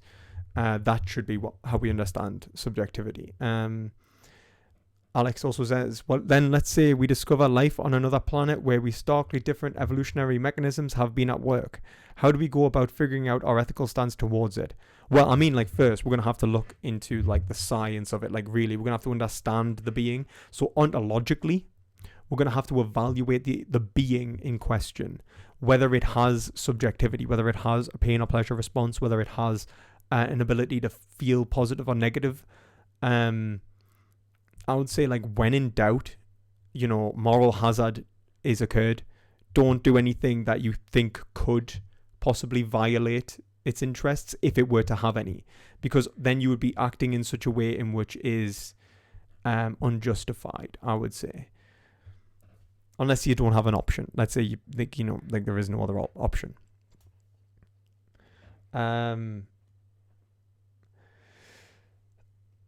Rigpa says, I'm having trouble distinguishing between moral objectivism and absolutes. By analogy, if I want to get 10 and there's many ways I can achieve that, would 10 be still absolute?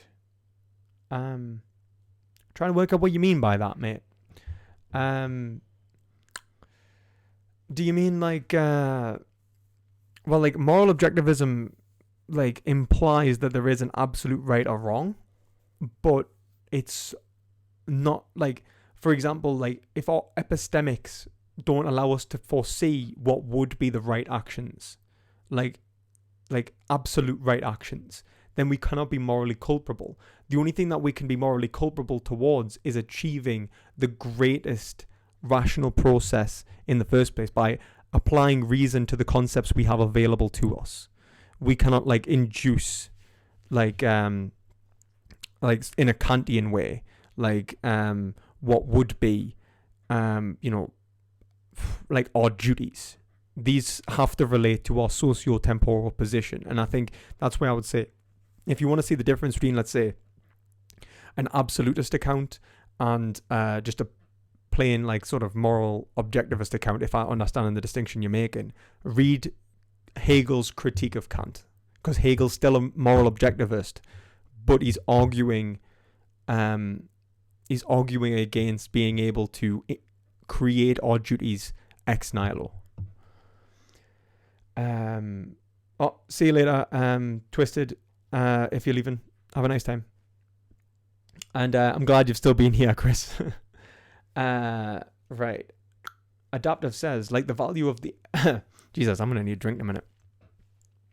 Like the value of the experience of life as an animal versus the experience of someone who is able to live life as a person, and then we are incorporating their benefit to society.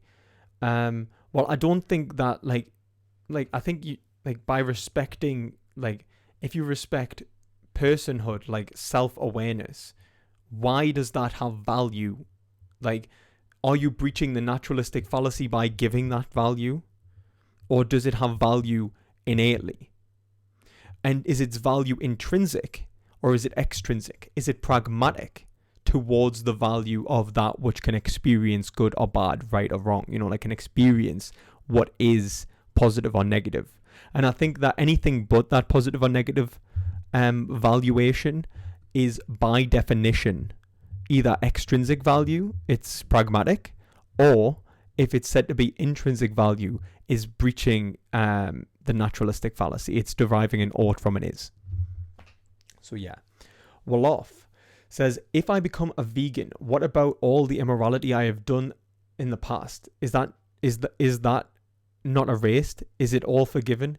Who or what has the authority to do so? Well, like, you're misunderstanding. Like, can we say that you are morally culpable for your actions before you knew better? Well, no. Like, you didn't know better, so how could you have done otherwise? Ought implies can. But once you do know otherwise, should you do better? Absolutely. Because now you can be morally culpable because you have the concepts available to you to determine what is good or bad, right and wrong in that scenario, which lets you come to the conclusions that you should be vegan. Now, the immorality you've done, like the suffering that is being committed, like we cannot will backwards. And I think actually Nietzsche has a really good point on this. Like, guilt is something that we have to like kind of get over. Like, if you allow yourself to be consumed by the past and you lose an appreciation for the present and the future, then you are being consumed by something that you cannot actually do anything about. You cannot will backwards. Don't focus upon what happened in the past. Focus upon the good you can do now. And that's how we should live our lives. Like, that's just like it's not about, forgiveness. Like, I'm not arguing for something to do with a divinity that must forgive you for your sins. That's not how morality works. I'm not arguing for like a Christian mindset. I'm arguing for why what would Christians understand as reconciliation in the first place? They would understand it as an individual who recognizes that they have done something wrong, and then they have changed their behaviors to match that. And then forgiveness would be God's response to that appreciation of the value that individual has now tried to exact within the world. So be the good man that God would recognize. Be the good individual that God would recognize, rather. That person that is worthy of forgiveness. But you don't need my forgiveness. You don't need the forgiveness of any other individual. Forgive yourself and move on, and try and propagate the most good you can.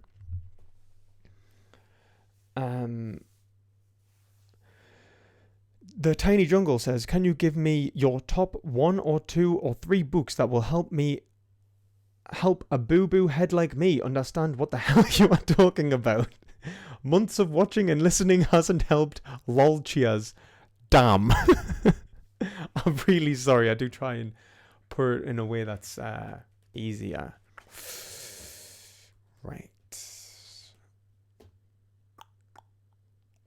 Ooh. It depends on the knowledge that you have already. You know, like, am I teaching you like ethics 101? Or like, do you know anything about ethics, right? Like,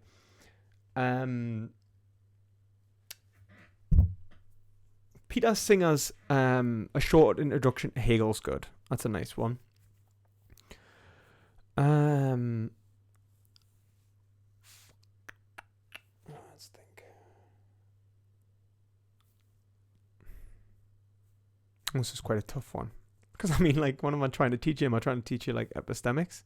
Am I trying to teach you ethics? Like, do you know anything about consequentialism? Do you know anything about, you know, like, 101, right? Ethics 101. I'm a big fan, like, if you want a comprehensive read, philosophy, the classic readings, that's really good. It kind of gives you, like, this overall, like, it gives you, like, so many different, like, books and, like, little breakdowns and explanations by David Cooper and Peter Forsell that, like, help you understand the works. And that way you could get, like, an understanding of ethics as a whole from someone who's, like, a really, like really writes good explanations. I think Peter Singer does another book called A Companion to Ethics. It's worth a read.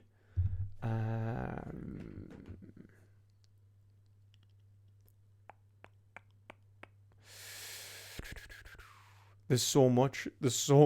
I'm trying to think I'm like trying to think, like, do I just, like, recommend, like, encyclopedia kind of, like, you know, but these are quite big books, you know, like, there's a lot to read. I think Peter Singer's, like, Introduction to Hegel, like, that's a good one because it's 100 pages and it'll help you understand where the hell I'm talking about. Peter Singer's Animal Liberation is another good book I would recommend for everyone. Helps the layman.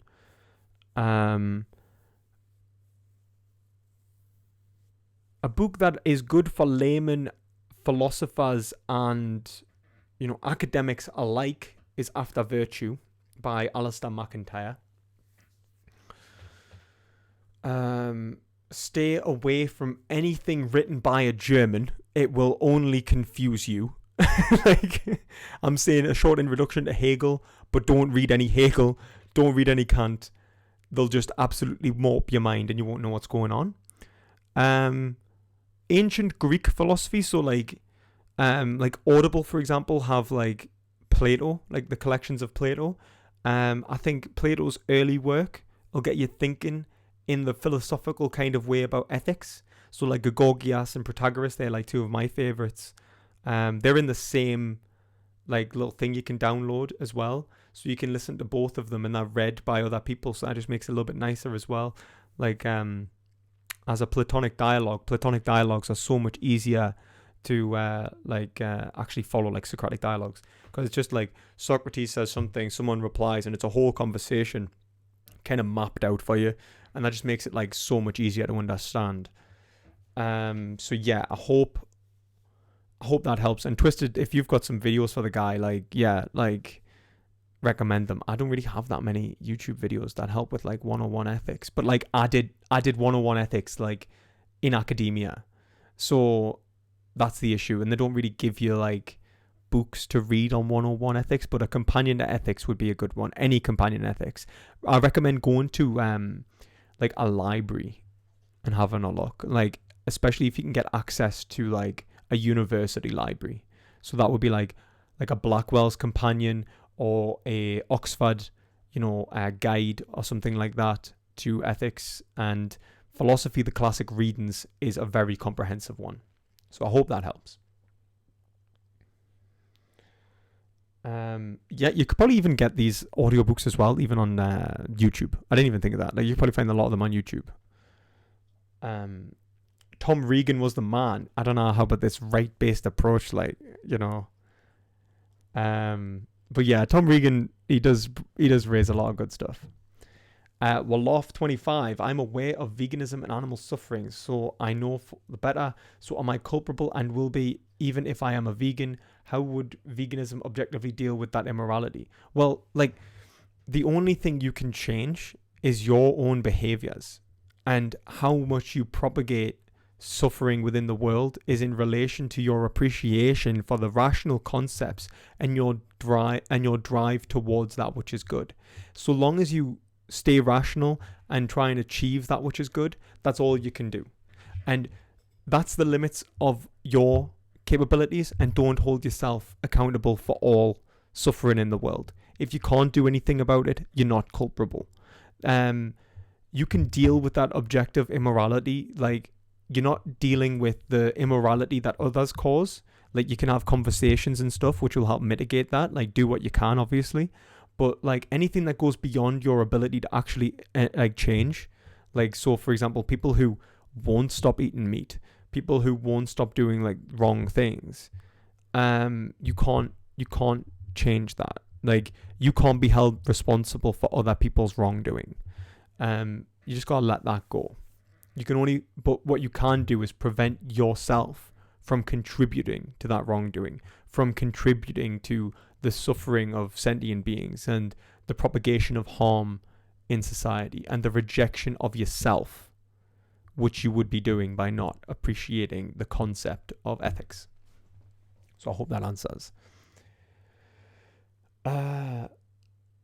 Yeah, like Juna says, maybe make a Discord and a reading list. Would that help the community? Yeah, I'm actually trying to finish this editing of me video. What was it? Reviewing the Slavoj Žižek and what's he called? Jordan Peterson debate. And I swear to God, guys, I'm gonna get that up. I'm gonna edit that after this stream. And yeah, actually, because this stream's gonna end a little bit sooner than the other ones. So I'm going to edit that after this stream. I've got a few other videos I'm planning, and I'm going to get back on the videos while I've got some time this week. So I'm hoping to get some videos recorded and edited this week. So that one's going up next. And in that video, outline what will be the first book of a reading list. Not reading list, but book club that I'm starting. And I'm starting a Discord for that book club. So yeah, keep an eye out, because I will be talking about my book club soon, and I'm starting the book club, and we're going to read like a title maybe once every 2 weeks to once a month, depending upon the title and the length and what we're going to be discussing. So if you're interested in like kind of getting a broader understanding of philosophy, like I am going to be starting like a philosophy kind of like 101, let's go through all of the classic texts kind of book club.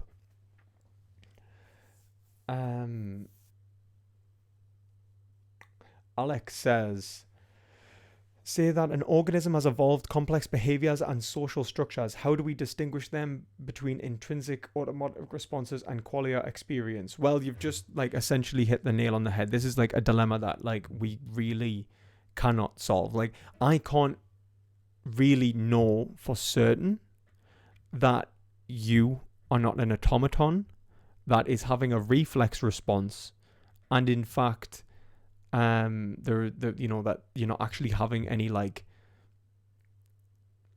non-reflexive experience, any like higher order experience.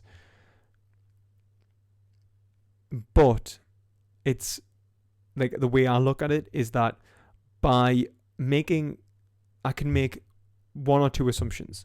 I can assume that everyone is an automaton, or I could assume that no one is, right? If I assume that everyone is an automaton, then I've not only undermined all of my possibility for achieving ethics and an ethical mindset, which would free me from the absurdity of life, and so I have a drive to do that.